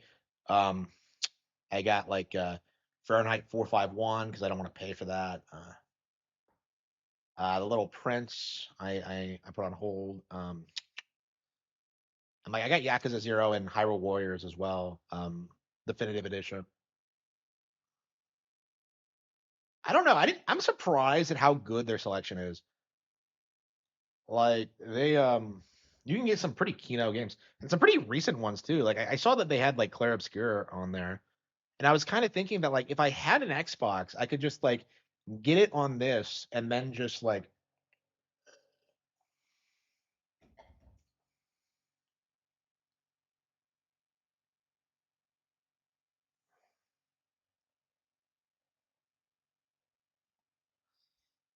I don't know. I was thinking that like it might be a worthwhile investment for me to just get a PS5 or something, and then just like get like all of like the hyped games from there, and then like not actually give them money for it, for anything. I don't know. I just don't think it's really worthwhile. But yeah, like Hogwarts Legacy, I have on hold. Undertale, I have on hold. Sonic Racing Crossworlds, I have on hold. So I'll be able to play all these games I didn't want to support for various reasons. I'll be able to play them on stream and like get through them. So I'm really excited about it.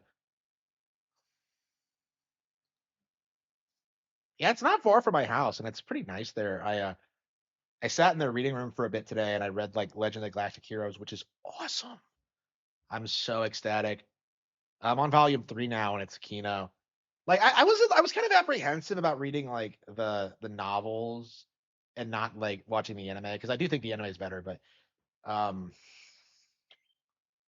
When you see this icon, welcome to Minecraft.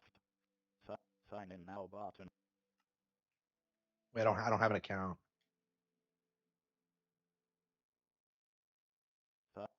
Main menu, A buttons. Game mode screen, survive, creative button 2 of 2 build and explore. Select, Zuri, R, kite, F, L, nerd choice 2, nerd choice 2 of 9 not selected character. What the hell is this? Nerd choice F, Z, ready to play screen let's. So Steve isn't even a character you can choose. During online play, you might see chat messages or other user-generated content that might not be suitable for all ages. Player view. Press Control or right button to open Chat. Press or hold Control or left button to emote. Player view. Empty. What the hell is this like? Emote screen.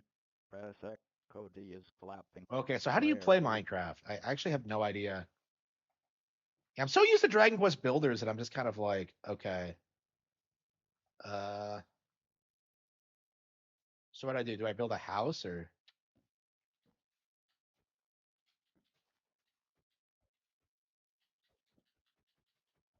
Minecraft. I didn't buy it. I got it from the library. Just so we're clear here. Empty. Poppy. Yeah, so like this is the major cultural phenomenon, huh? Like I feel like my impression was that like Dragon Quest Builders was way better than this. Chat screen. Player view.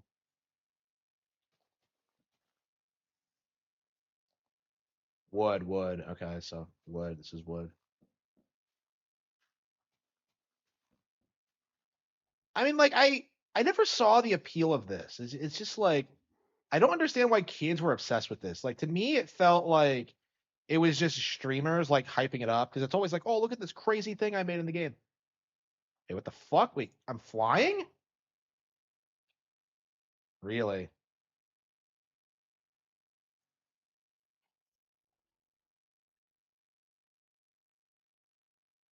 Survival. Well, I don't know. I don't know what I'm doing. I mean, I chose creative because like I wanted to learn like how the game works, Empty.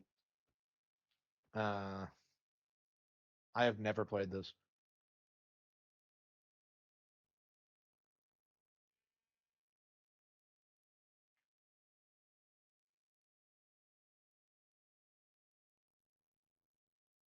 So is the real game on survival Game then? menu. Y button. Main done. Main menu. A button. What is Select. this annoying Y button, AI connect to voice? local network. Play world. It's a creative world. Okay, create new world. Friends server. My go back. Friends. My world. My world 101. Play red server worlds from my create vertical mark create create new world button. You need a Microsoft account? Why? I'm playing on Switch. Okay, survival. Difficulty peaceful. Okay. Peaceful. Hardcore switch off. You can't respawn if You can't respawn if you die. Hardcore you can't respawn if you leave create. What? Which one is off? Hardcore switch. Hardcore. Difficulty vertical. Yeah, J.K. Rowling apparently plays this with hardcore mode enabled, so apparently she's more hardcore than I am at this point. A way better novelist too. Like I was listening to Harry Potter on Audible today, like the full cast edition. Like every time I listen to it, I'm really shocked at how good it is. Like I'm nowhere near that level, and I don't think I ever will be. It really is the best piece of children's literature ever. I think it's earned that right.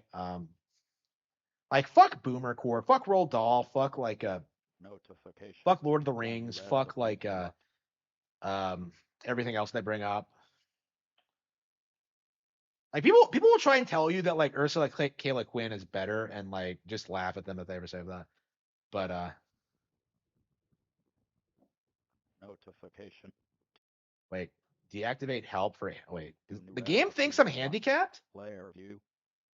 Game menu. Y button choose profile. Player view. I don't know what I'm doing. Okay. Okay, so I'm surviving. Okay. Okay, so I have hearts, food.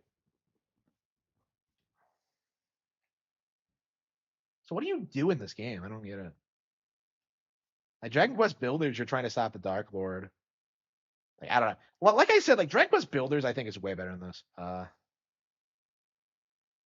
Yeah, I have no idea what I'm doing. Notification. One new recipes unlocked. I'm like more confused than when I was playing Madden, honestly, because like I think I had a vague idea of what Madden was. I've never seen anybody talk about this game or like going into like the experience of playing it for the first time. Like it's just like everyone always already just knew. So like I'm actually not sure what you're supposed to do. Modern Minecraft is slop. I've heard it's gotten bad over time.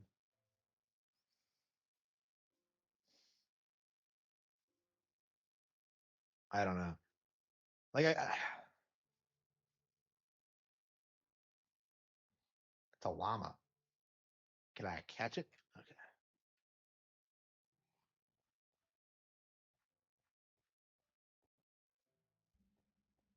Like I don't understand why this game became a cultural phenomenon. I just Notification.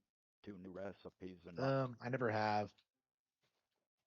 I don't know, man. You look at Pokemon, it just feels like a way more cohesive IP, where it just feels like more universally appealing. Like you have like Pokemon Concierge, like, and you have like the actual mainline games, and you said some base things, yeah. Yeah, not just like unbelievably based. He has to be like the most base person on in the gaming industry scene.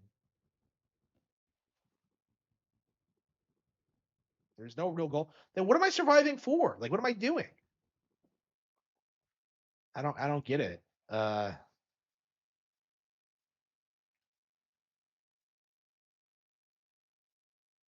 Yeah, slay the Elder Dragon. Okay.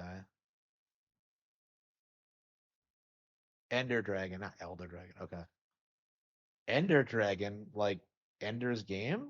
He's a dragon now? How'd that happen? Okay. Farming and fighting. Like, I don't know, man. Like, the core game needs to be more interesting. I don't. Yeah, this feels like something that was sold to like stupid kids by streaming, kind of like FNAF. Like, I didn't want to say it until like I started playing it, but I just, uh, yeah, this feels like a stream bait game. It's probably the stream bait game, actually. Uh,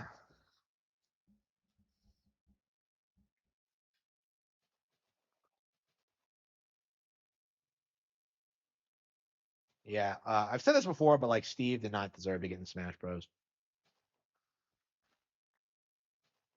You have to make it up as you go.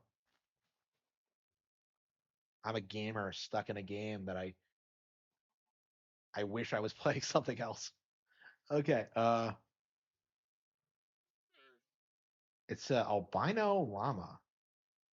What the fuck is this? Wait a minute, it has two sets of eyes. Oh wait, no, those are nostrils, I think. What the hell is that? That is creepy. Wow. Uh,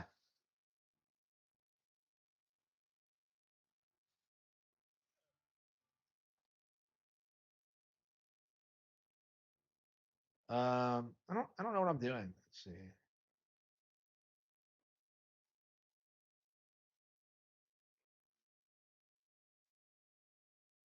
I don't understand what you're supposed to do. I don't understand.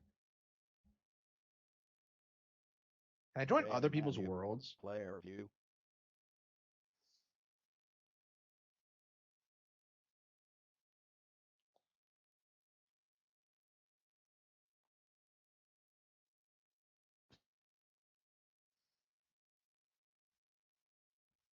Well, it's Minecraft, so maybe we need to go down into a mine.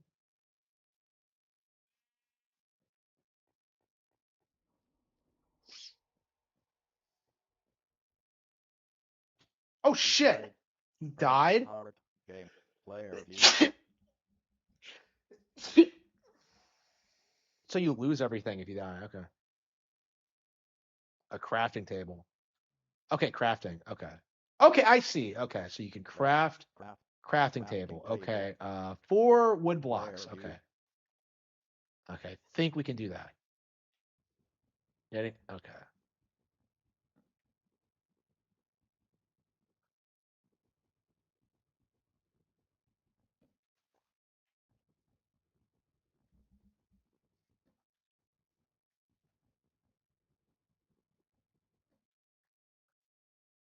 Okay, crafting table. Oh, red. Okay. 3 6 crafting table. Wait, do I not have enough for it? Crafting table. 16 okay. 16 mud. Toggle 8. Oak plank. Oak planks. Mushroom. Crafting. Tog. Crafting table, red dye. 3 red. Mush. Craft. 6 notification. 11 new recipes unlocked. What? Red. 12 acacia planks. Red acacia with 8 acacia. 3 went 3 crafting table. 4 acacia. 8 crafting table. 8 crafting table. 8 crafting table. Player chat screen. Player view. Crafting table. How do I even make that? Wait, how do I place it? ZL? Okay. Wait, how do I okay, how does that work? Use. Okay. Mushrooms 2. That's all I can make is Or okay, construction. or Stairs, two, door, or planks? or acacia planks. Player emote screen. Cody is flapping. Player view. Acacia planks. Okay,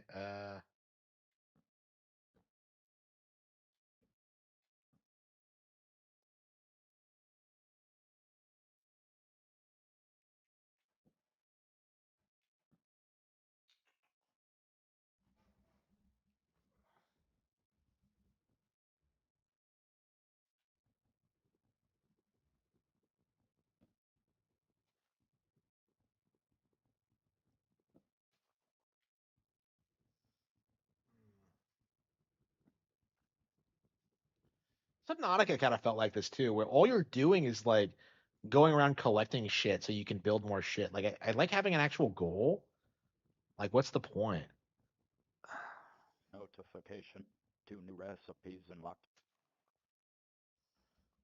Yeah, there's no music or anything. Like, yeah, there's no music in this. Yeah, and people want to bitch about the no music in Metroid Prime 4. The best-selling game ever doesn't have any music.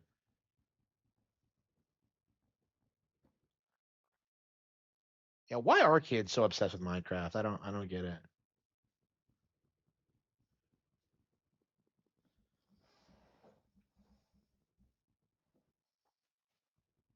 A castle, yeah. Like Dragon Quest Builders, yeah. Only not as good.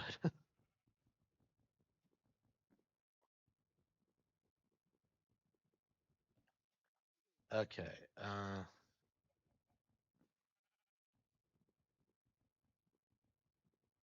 Yeah, can I make a pickaxe yet? What do I need for that? Let's see. Equipment, Stick. items, stick, crafting table. Red eye. 36 mushrooms 2. Player view. Yeah, so I think what I'm gonna do, I'm gonna build a house here. Okay, 20 oak planks. 20 oak. 20 oak. Notification. 9 new recipes unlocked. 6 oak slab. Oak slab. What the hell is an oak 6 slab? oak slab. 36. 16 oak planks. 30 oak planks. Player view. Chat screen. Player view. Oak planks. Oh, is this a different material? It must be.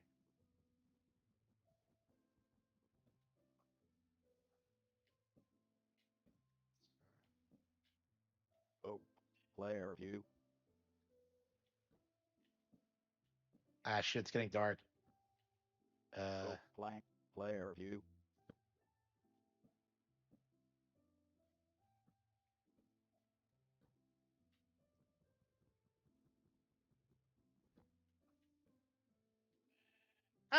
Get out of my house, you fucking sheep! Out of my way!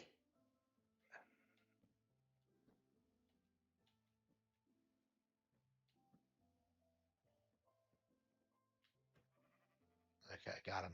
Okay, now we need a door. Door. We don't have it.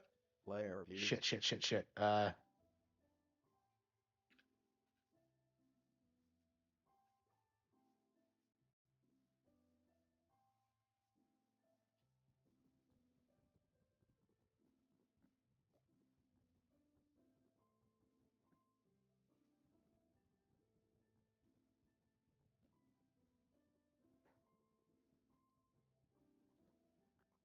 Okay.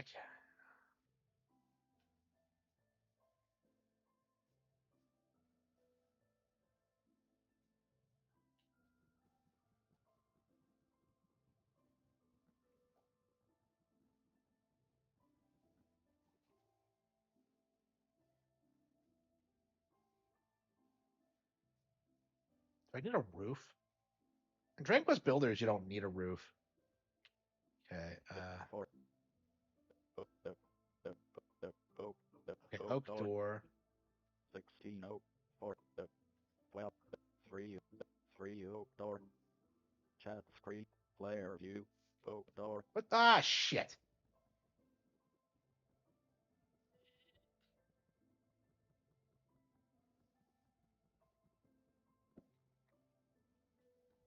Okay. Emote screen. Code What is this thing doing? Player Out of my view. house. Oak Okay. blank. Yeah, I think we're gonna have to make it a little bit higher.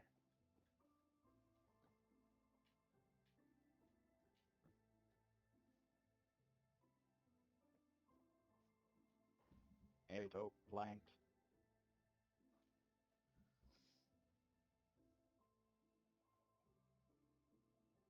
Oh, so there's no enemies? Okay.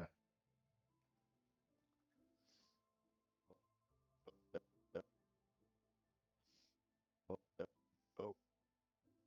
Mushroom stew. Stick. Oak. 8 oak planks.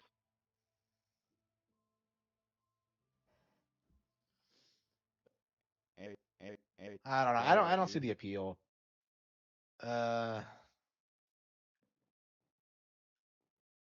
Pickaxe. Can I make that yet? Let's see.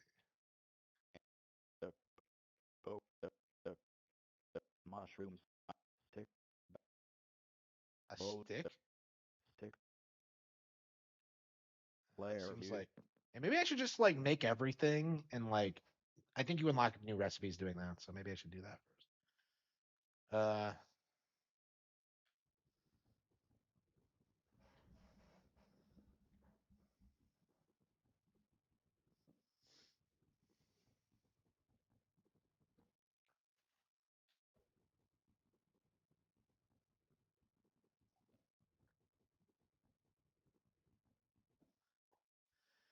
I think a lot of people think this is dumb. There's not, there's a lot more people that don't. Yeah, I mean, I just don't like. I think I like the Dragon Quest Builder structure better, where you have like a real plot and you have like a real reason to be building this stuff. Like to me, that's like a really important part of it. Um.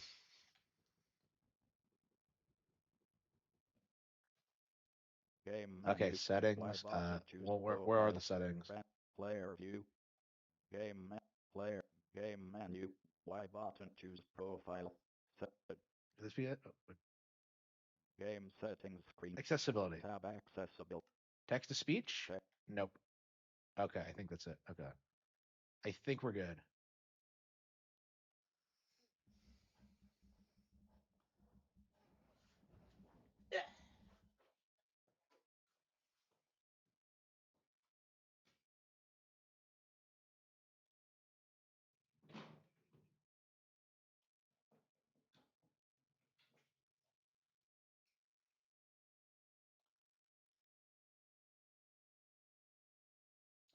Oh, sweet. They got paid for my books. Yes. Awesome. Paycheck is coming. Ka-ching. Yeah, thank you all for your support. A guide to beat Minecraft. I don't know if I want to beat it. I just wanted to try it, honestly. I never thought I would actually like this, but I wanted to like at least give it a shot and, give it a fair shake. I think this is gonna be the only stream I ever do of this. Like I just don't really see the appeal of it, honestly. Like there's so many other things I'd rather be doing right now.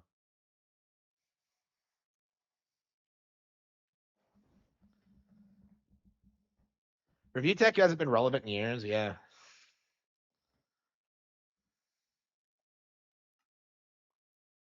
Okay. Yeah, maybe we should try to go to other people's worlds because I feel like I'm just not.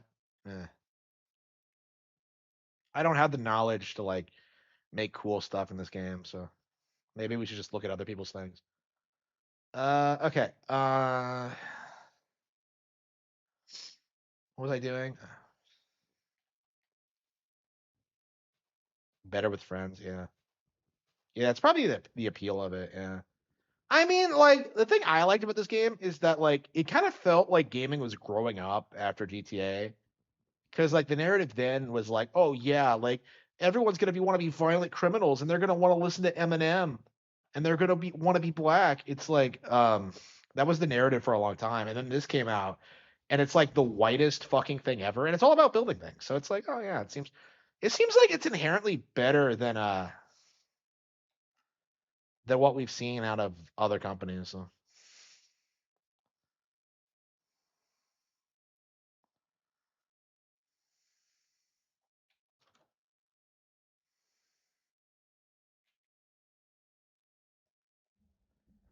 Okay, wooden pickaxe. Okay, it's not. Wait, what? What do I need for that though? Yeah, I have a stick, oak planks, and another stick. Okay, hang on.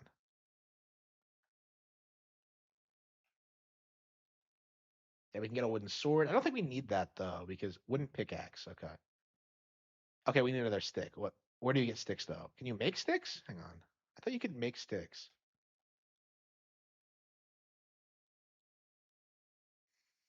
Stick. There we go. Perfect. Uh, perfect. Wooden shovel. What? No, we need another wooden plank. I think. Okay. Whoops. Okay, wooden pickaxe. There we go. All right. Well, we got a wooden pickaxe.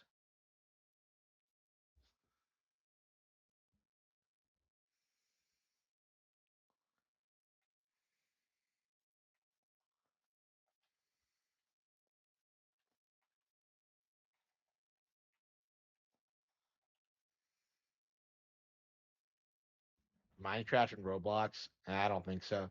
I don't see the appeal. Like, I just don't. I don't get it. Oh, come on. This doesn't even feel better than what we were using before. Like, how is my bare hand just as effective as like a wooden pickaxe? Okay. Well, maybe we should find the mines. So, do you unlock new recipes as you get more materials, or what?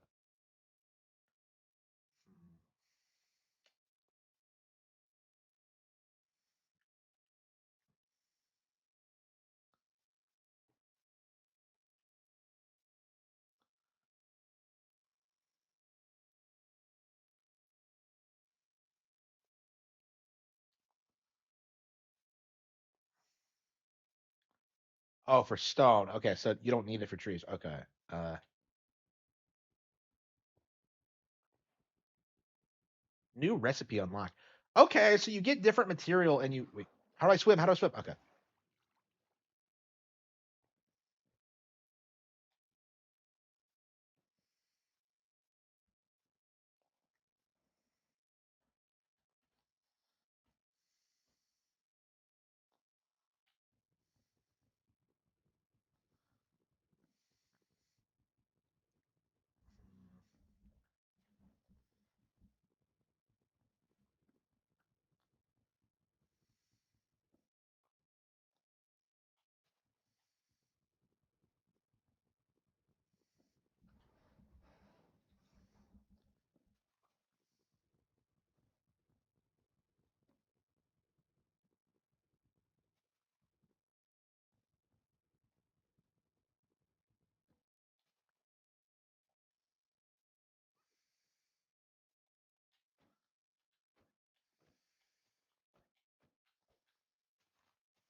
Why can't I jump?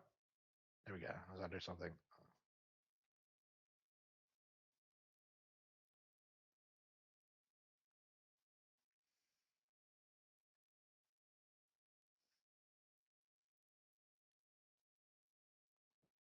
I don't know where we're going.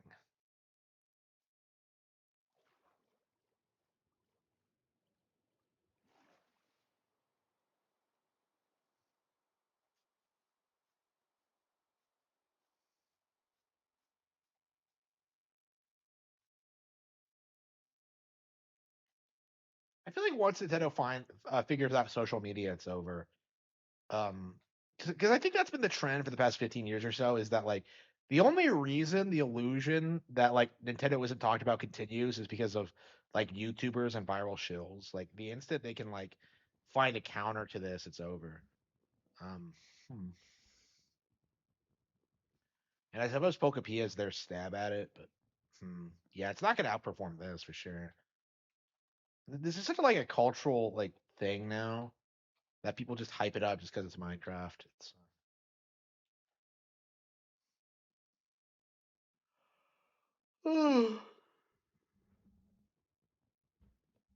yeah, I don't get it.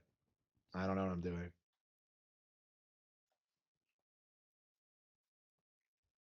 Can we invade other people's worlds and like start destroying their stuff? I want to be a griefer. Okay.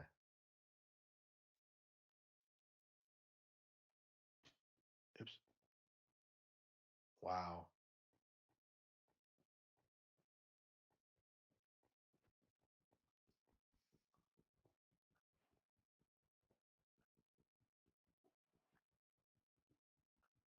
I'm so looking forward to Pokepia. It's so odd to me how like a lot of other people are seething about it, but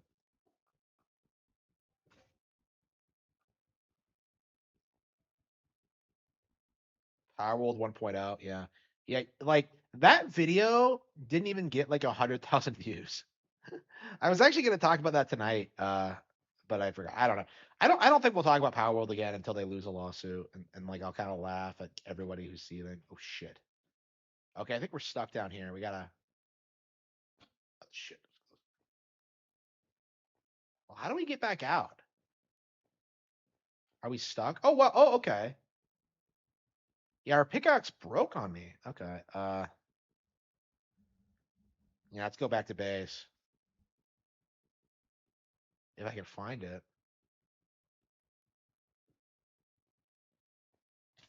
Oh shit. Oh, it's lava. Oh shit. Stop, drop, and roll. Stop, drop, and roll. Stop, drop, and roll, man.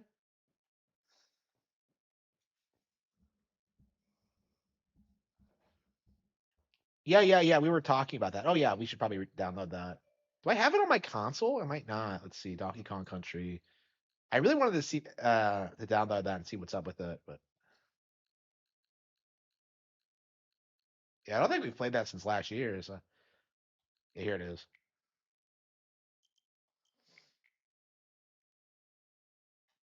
Yeah, I wasn't sure if it was on my other Switch or not. Wait, a communication error has occurred. For what? I don't know. I'm not enjoying this. I just don't see the purpose of it. It has a niche following, but like this isn't why I play video games. Like again, like just the whole like endless like making things so you can make other game things. It's just like why? Like I don't understand the appeal of it. Subnautica was like this too. Is that like, oh yeah, I'm gonna make things to make other things so I can fix the ship and I can actually play the game. And then I did that, and I'm just like, well, now what? I just like, as far as I'm concerned, I beat the game. Then I just didn't really see the value in it. I can't get up either.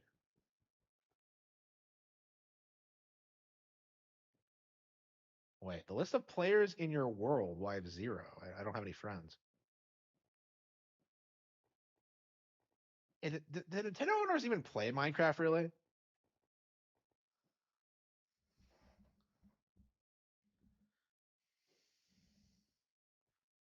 Yeah, Power World's not. That game's not relevant, and it never was. Like, if you have to constantly like gaslight people into thinking it's huge. It's I don't know. It's really weird because like the narrative is that like, oh, it sold 32 million units, and yet they're like they make like entire video presentations with like two guys. Like it really feels like a tech startup where like they don't actually have a functional product and they're just trying to bullshit people into like investing in them.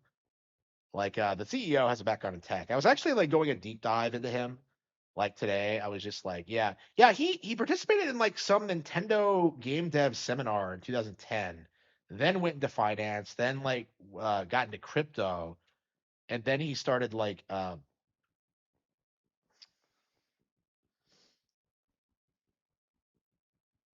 I love how there's a quote from him literally saying to like that he wants to fix games later. It's like make the game fun and then just fix it later. So like that's kind of his like entire development philosophy, and I think it's kind of I don't think it's working out well for him. I think at a certain point there is going to be an implosion.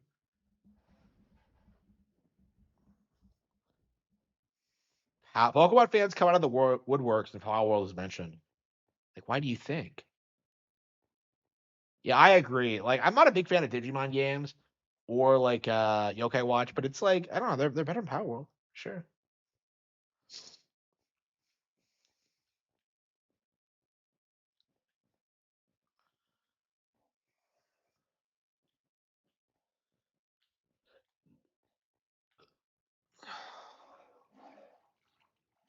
What's with these visual effects?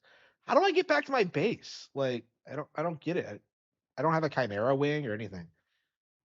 Like, I don't know how to get out of these mines.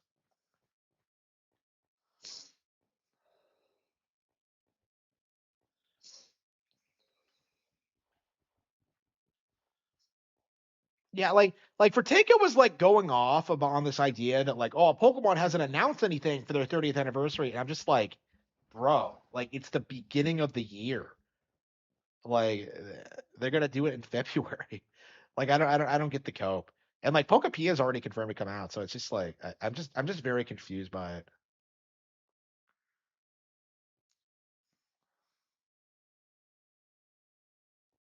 You went too far away. Like what do you mean? What do you mean it's over?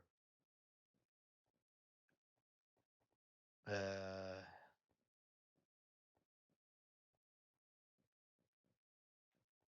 weren't they trying to tell you for a while there that like Minecraft is like the biggest video game world in history or something?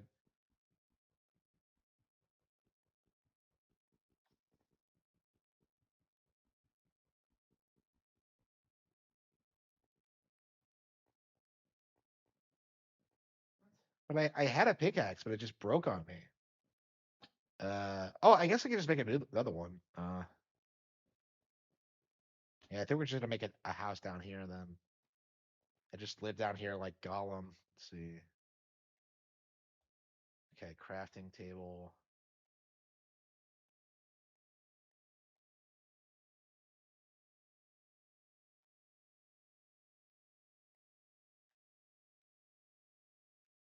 Okay, we're gonna.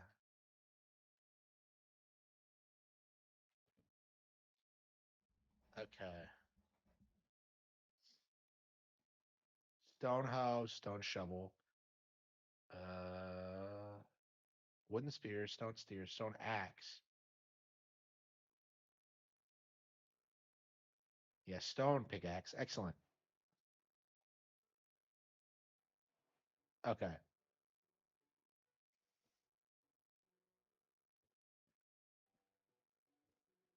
Yeah, we got to keep going up.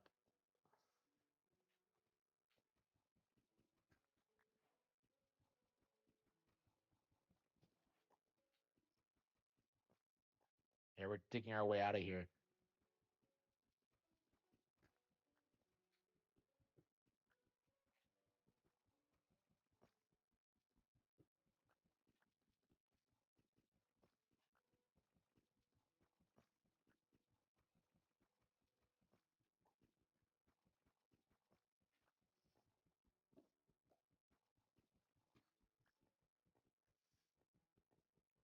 Yeah, did you notice that like Fratanga was like trying to say like pal names during his like reaction to like Power World. It's like they're trying to like make people actually learn the names when like that's not gonna fucking happen. Not gonna fucking happen. I don't know. Like honestly, like I've said this before, but like Nintendo doesn't even have to win the lawsuit. Like I think like Power World is just gonna lose relevancy organically because the only reason people are worshiping it is because they think they can like weaponize it against Nintendo. Like the instant that becomes not true, I think it's gonna fall apart. Yeah, Temtem. I mean, they did the same thing with Temtem, right? When that came out, and what happened with that, huh?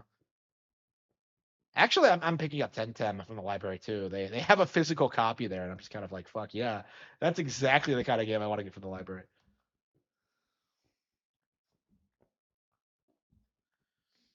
Yeah, I wonder like if like libraries like having these games is kind of like impacting Nintendo sales numbers because like everyone always goes like, well, Fire Emblem's only sold 4 million units, and I'm just like, how many people are getting them from the library or through like used copies or the like? Like, I think these games are a lot more popular than people realize. Uh,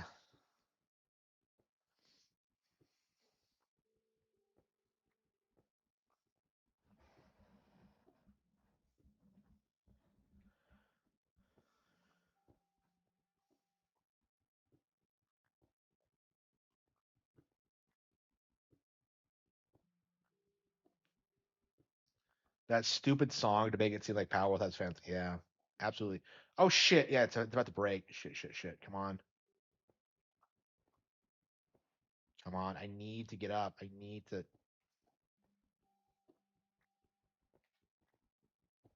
Come on, get me out of the mine. Get me out of the mine.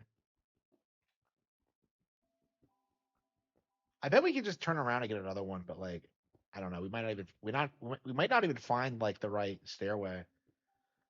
We're building a stairway out of Minecraft.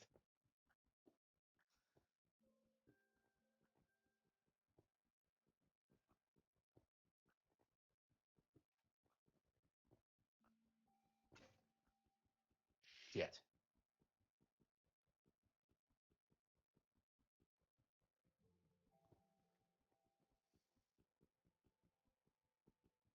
How far would you even get? Uh, that's it. That's all we managed. Uh,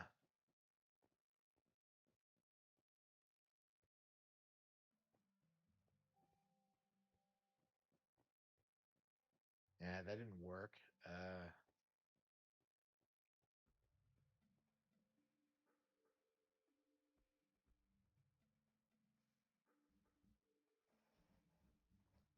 What do you think about Doug Bowser? So what I think happened is that like he got the job at Hasbro and was just like, okay, time to leave Nintendo, and that's what happened. People like speculating about him getting fired or like something untoward happened. I think he just got a new job at Hasbro and just left the company. There's nothing that unusual about it, so I think that's that mystery wrapped up.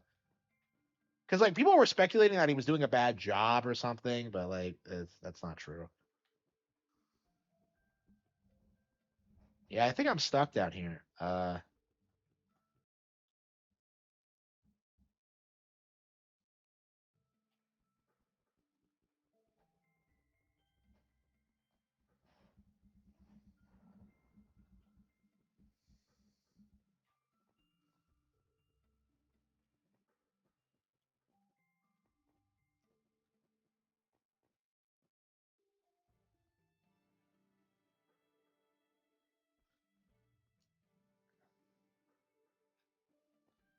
I mean, Reggie went from like Pizza Hut to Nintendo, right? So like it's a pretty typical thing. I'm curious if like Doug's gonna do anything of note at Hasbro, because I don't know anything about the company. I don't know. Yeah, 100 concurrent isn't that big, yeah. Especially for like a new game, like it's just like yeah, that's nothing. Like we were talking about this, like Pokemon sells like millions of units overnight, right?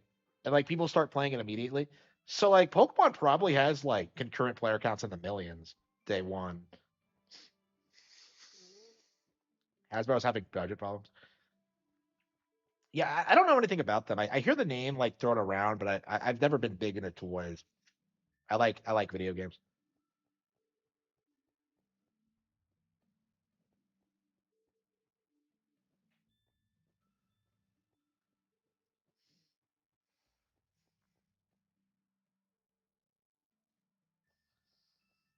Not only did Power World sell more copies, no, it didn't.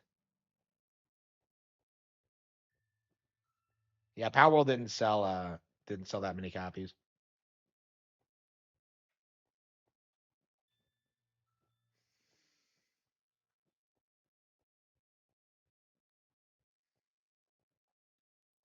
Yeah, at this point, like I no longer believe like numbers from Western game journals because it was like Jeff Keighley that tried to say it was like bigger than Pokemon, and it was just no, it's not.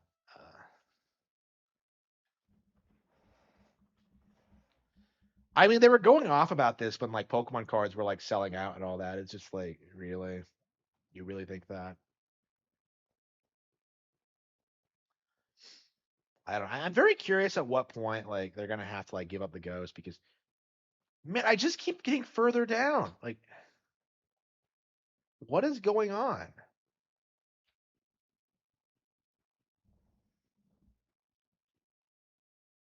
A lighter post up. Oh, okay. Yeah, that makes sense. Yeah, Reggie's on people's boards too. Yeah, I don't know. Yeah, like fucking working people think that like you just kind of do nothing after retirement, and that tends to not be the case. I'm not gonna do that. I'll be like, well, I guess I'm semi-retired now because like I don't intend on ever going back to a real job, but um, hmm.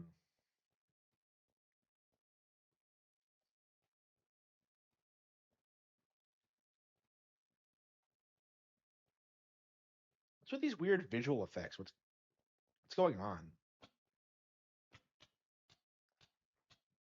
Okay, it's our last effort. Holy shit, we did it. We did it. We escaped. Yes. Okay.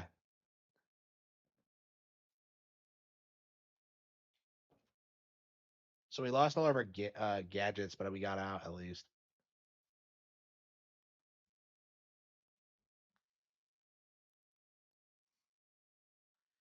Yeah, the whole like 1 billion PC gamers thing. It's like these guys throw these numbers out, and I'm just kind of like scratching my head. Is that like what are these people buying? You know what I mean? Because like if you look at Nintendo Switch, right? What are people buying? Like Nintendo products, right? Like when you look at PC, like what are people buying? Like a wide range of things from a wide range of developers. So like I just feel like the whole comparison, like there's a billion PC gamers. It's like, what are you talking about? Like are you gonna count like kids messing around on PCs at school? Like it's PC gamers? Are you like flash games? Like are you gonna do that?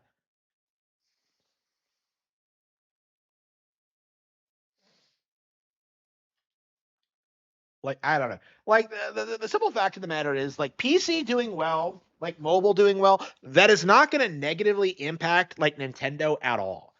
Is just like kind of my world view on it at this point. And like PC gamers just can't accept it. Like in their minds, like bigger number equals bigger, better, without really taking into context what that means. Because like look at like PlayStation, Xbox, right? This is the same kind of argument. The narrative 20 years ago was that PlayStation and Xbox would rape Nintendo simply by being bigger companies, and in the end, that didn't happen. So it's like I think like the 1 billion PC thing is just kind of the modern day equivalent of that cope. Uh,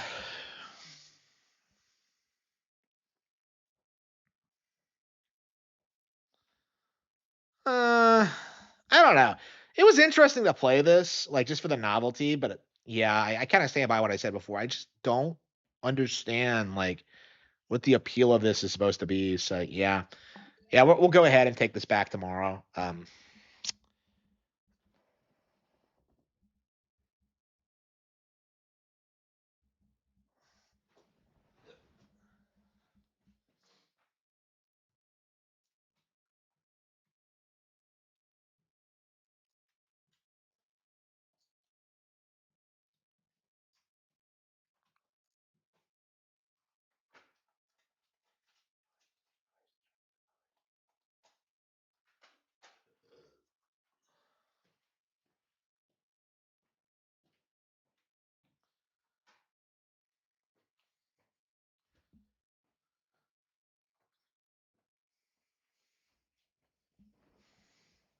Yeah, so it's about what I expected. Minecraft is slop. There's no redeeming quality to it at all. It's just something that like Western gamers try to hype up to like destroy Nintendo. It's kind of the I suppose it's like kind of the what was I thinking of? It was like the beginning of the PC Master Race co-op because it all began with Minecraft really. Like before Minecraft there was no real like push for PC gaming. That's kind of what kicked it off. And that's kind of what the entire grift is built off of. But anyway. Uh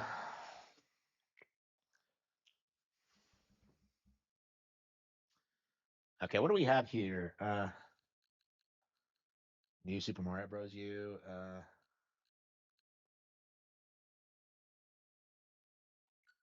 Yeah, I think we're gonna try to get Final Fantasy 7R.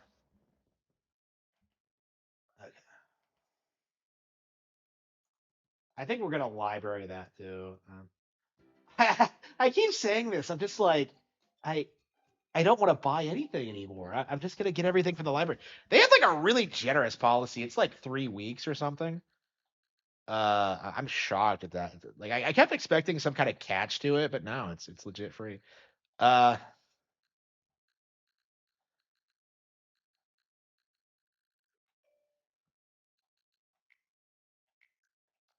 yes, I don't need the demo anymore.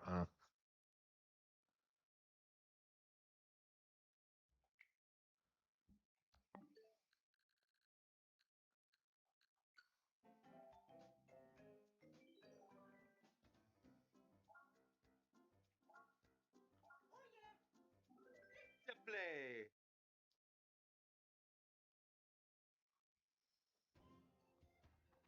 Yeah, this is a game that's better than Minecraft. This is a real video game with an actual goal and things to accomplish.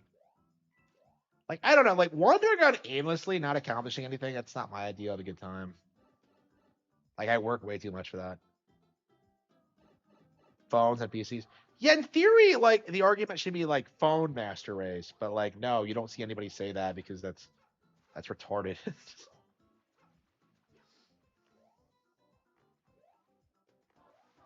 I don't know. People like Raging Golden Eagle try to like do both. Like I play mobile games on my PC, but it's just a giant code.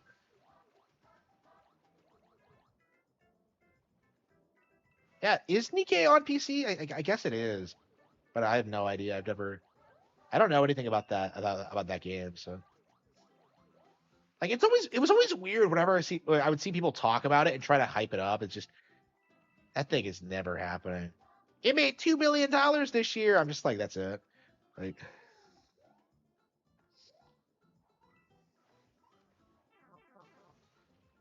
here we go.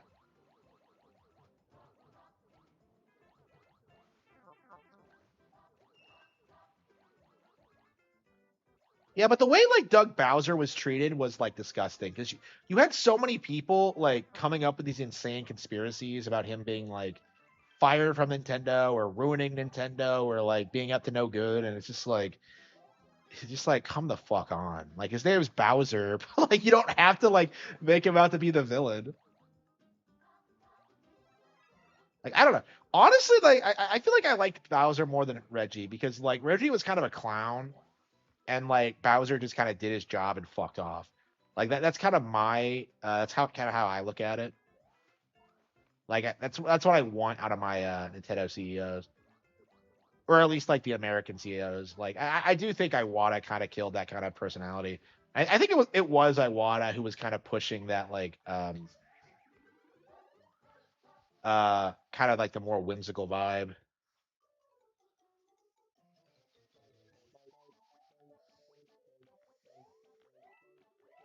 Yeah, so we're almost getting to the point where we're through with this game. So yeah, this one really holds up. I really want to do a retrospective on this one because I do think this is one of the more like underrated Mario games out there.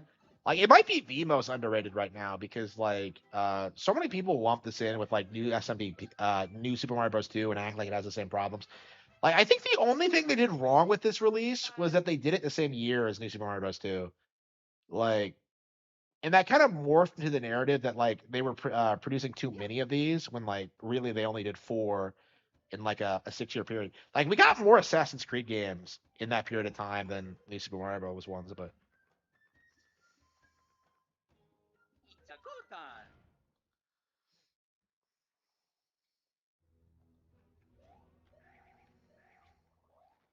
yeah, like I talk about this a lot, but like Power World is like 2 years old now. Like by the end of the year, we're gonna get like a new generation of Pokemon. So like it's just not competitive. You know, like Pal Farm is not going to be relevant. It's not going to be like that popular. And Power World itself is going to be a disaster. Because like people forget this, but like Power World still has not seen its full release. If Power World is still around 5 years, yeah, it didn't even survive like you know the month it came out. Honestly, it's very much like Undertale in that respect, where like it was supposed to be this like industry defining thing and the best thing ever, and like it just had no momentum. It had no arms. Get it? Because like arms are long. Oh, whatever. Uh, okay.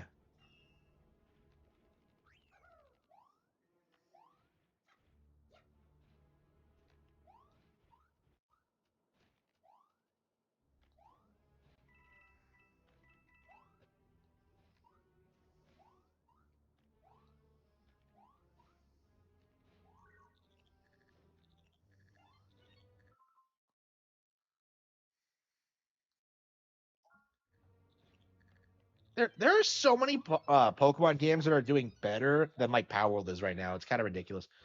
Um, Pokemon hasn't been good since Gen 4.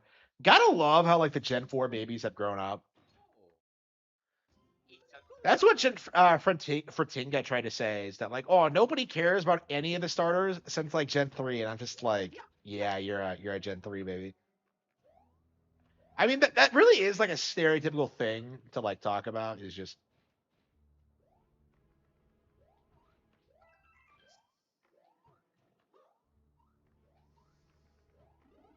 I'm a Charizard fan. Yeah, Arms too. Yeah. Hopefully we see it. Like it's very possible we'll get it on the Switch too. I actually think it's very possible we'll get it this year. I think it's been long enough. I don't know. Another year it'll be a full decade, so they might be wanting to wait for that. But yeah, people like seethed a lot about Arms when it came out, so I'd be very happy to see it make a comeback. Same with like Star Fox Zero. Are Pokemon boomers as bad as Mario 3 boomers? Honestly, they're kind of worse.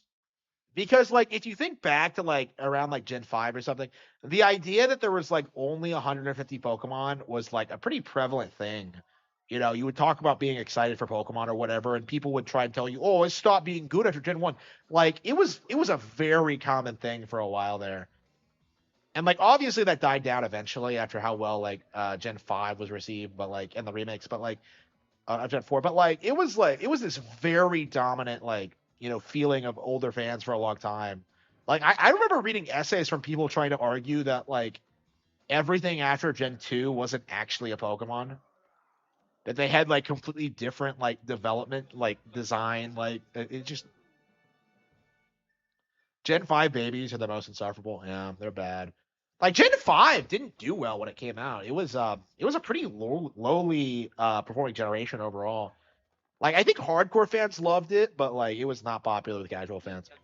And that's kind of why they went the direction they did with Gen 6, which was super successful and not as good, but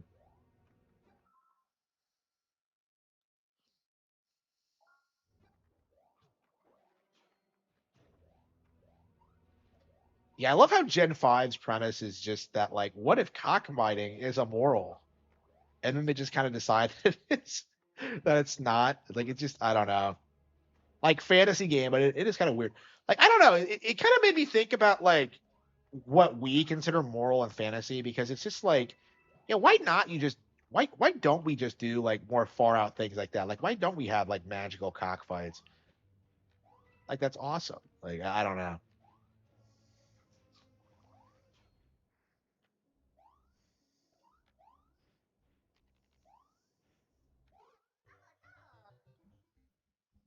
What console was Gen 5? That was black and white on the DS. So the reason that like black and white was polarizing initially was that like they made the decision to not have any old Pokemon in it.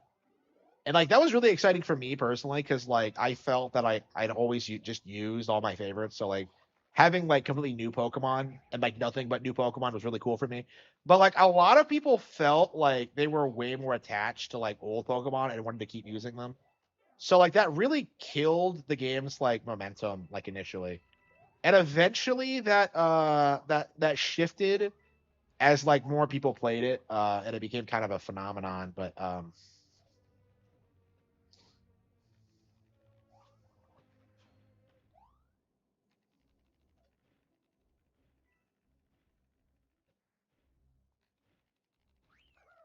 I know, right? Like, what is with that mindset with some people that like it's very common to act as if Power World isn't woke, and it's just like it has Type One and Type B, Type A and Type B. You know what I mean? It's just I don't know. That's like the most woke thing ever. I think is the whole like body type thing. I can't stand that shit. And I don't think we still haven't seen that in any Nintendo games. Oddly, the closest we've gotten is them like being cute about it with like choose your style, and that should be banned too. With like, um, there we go.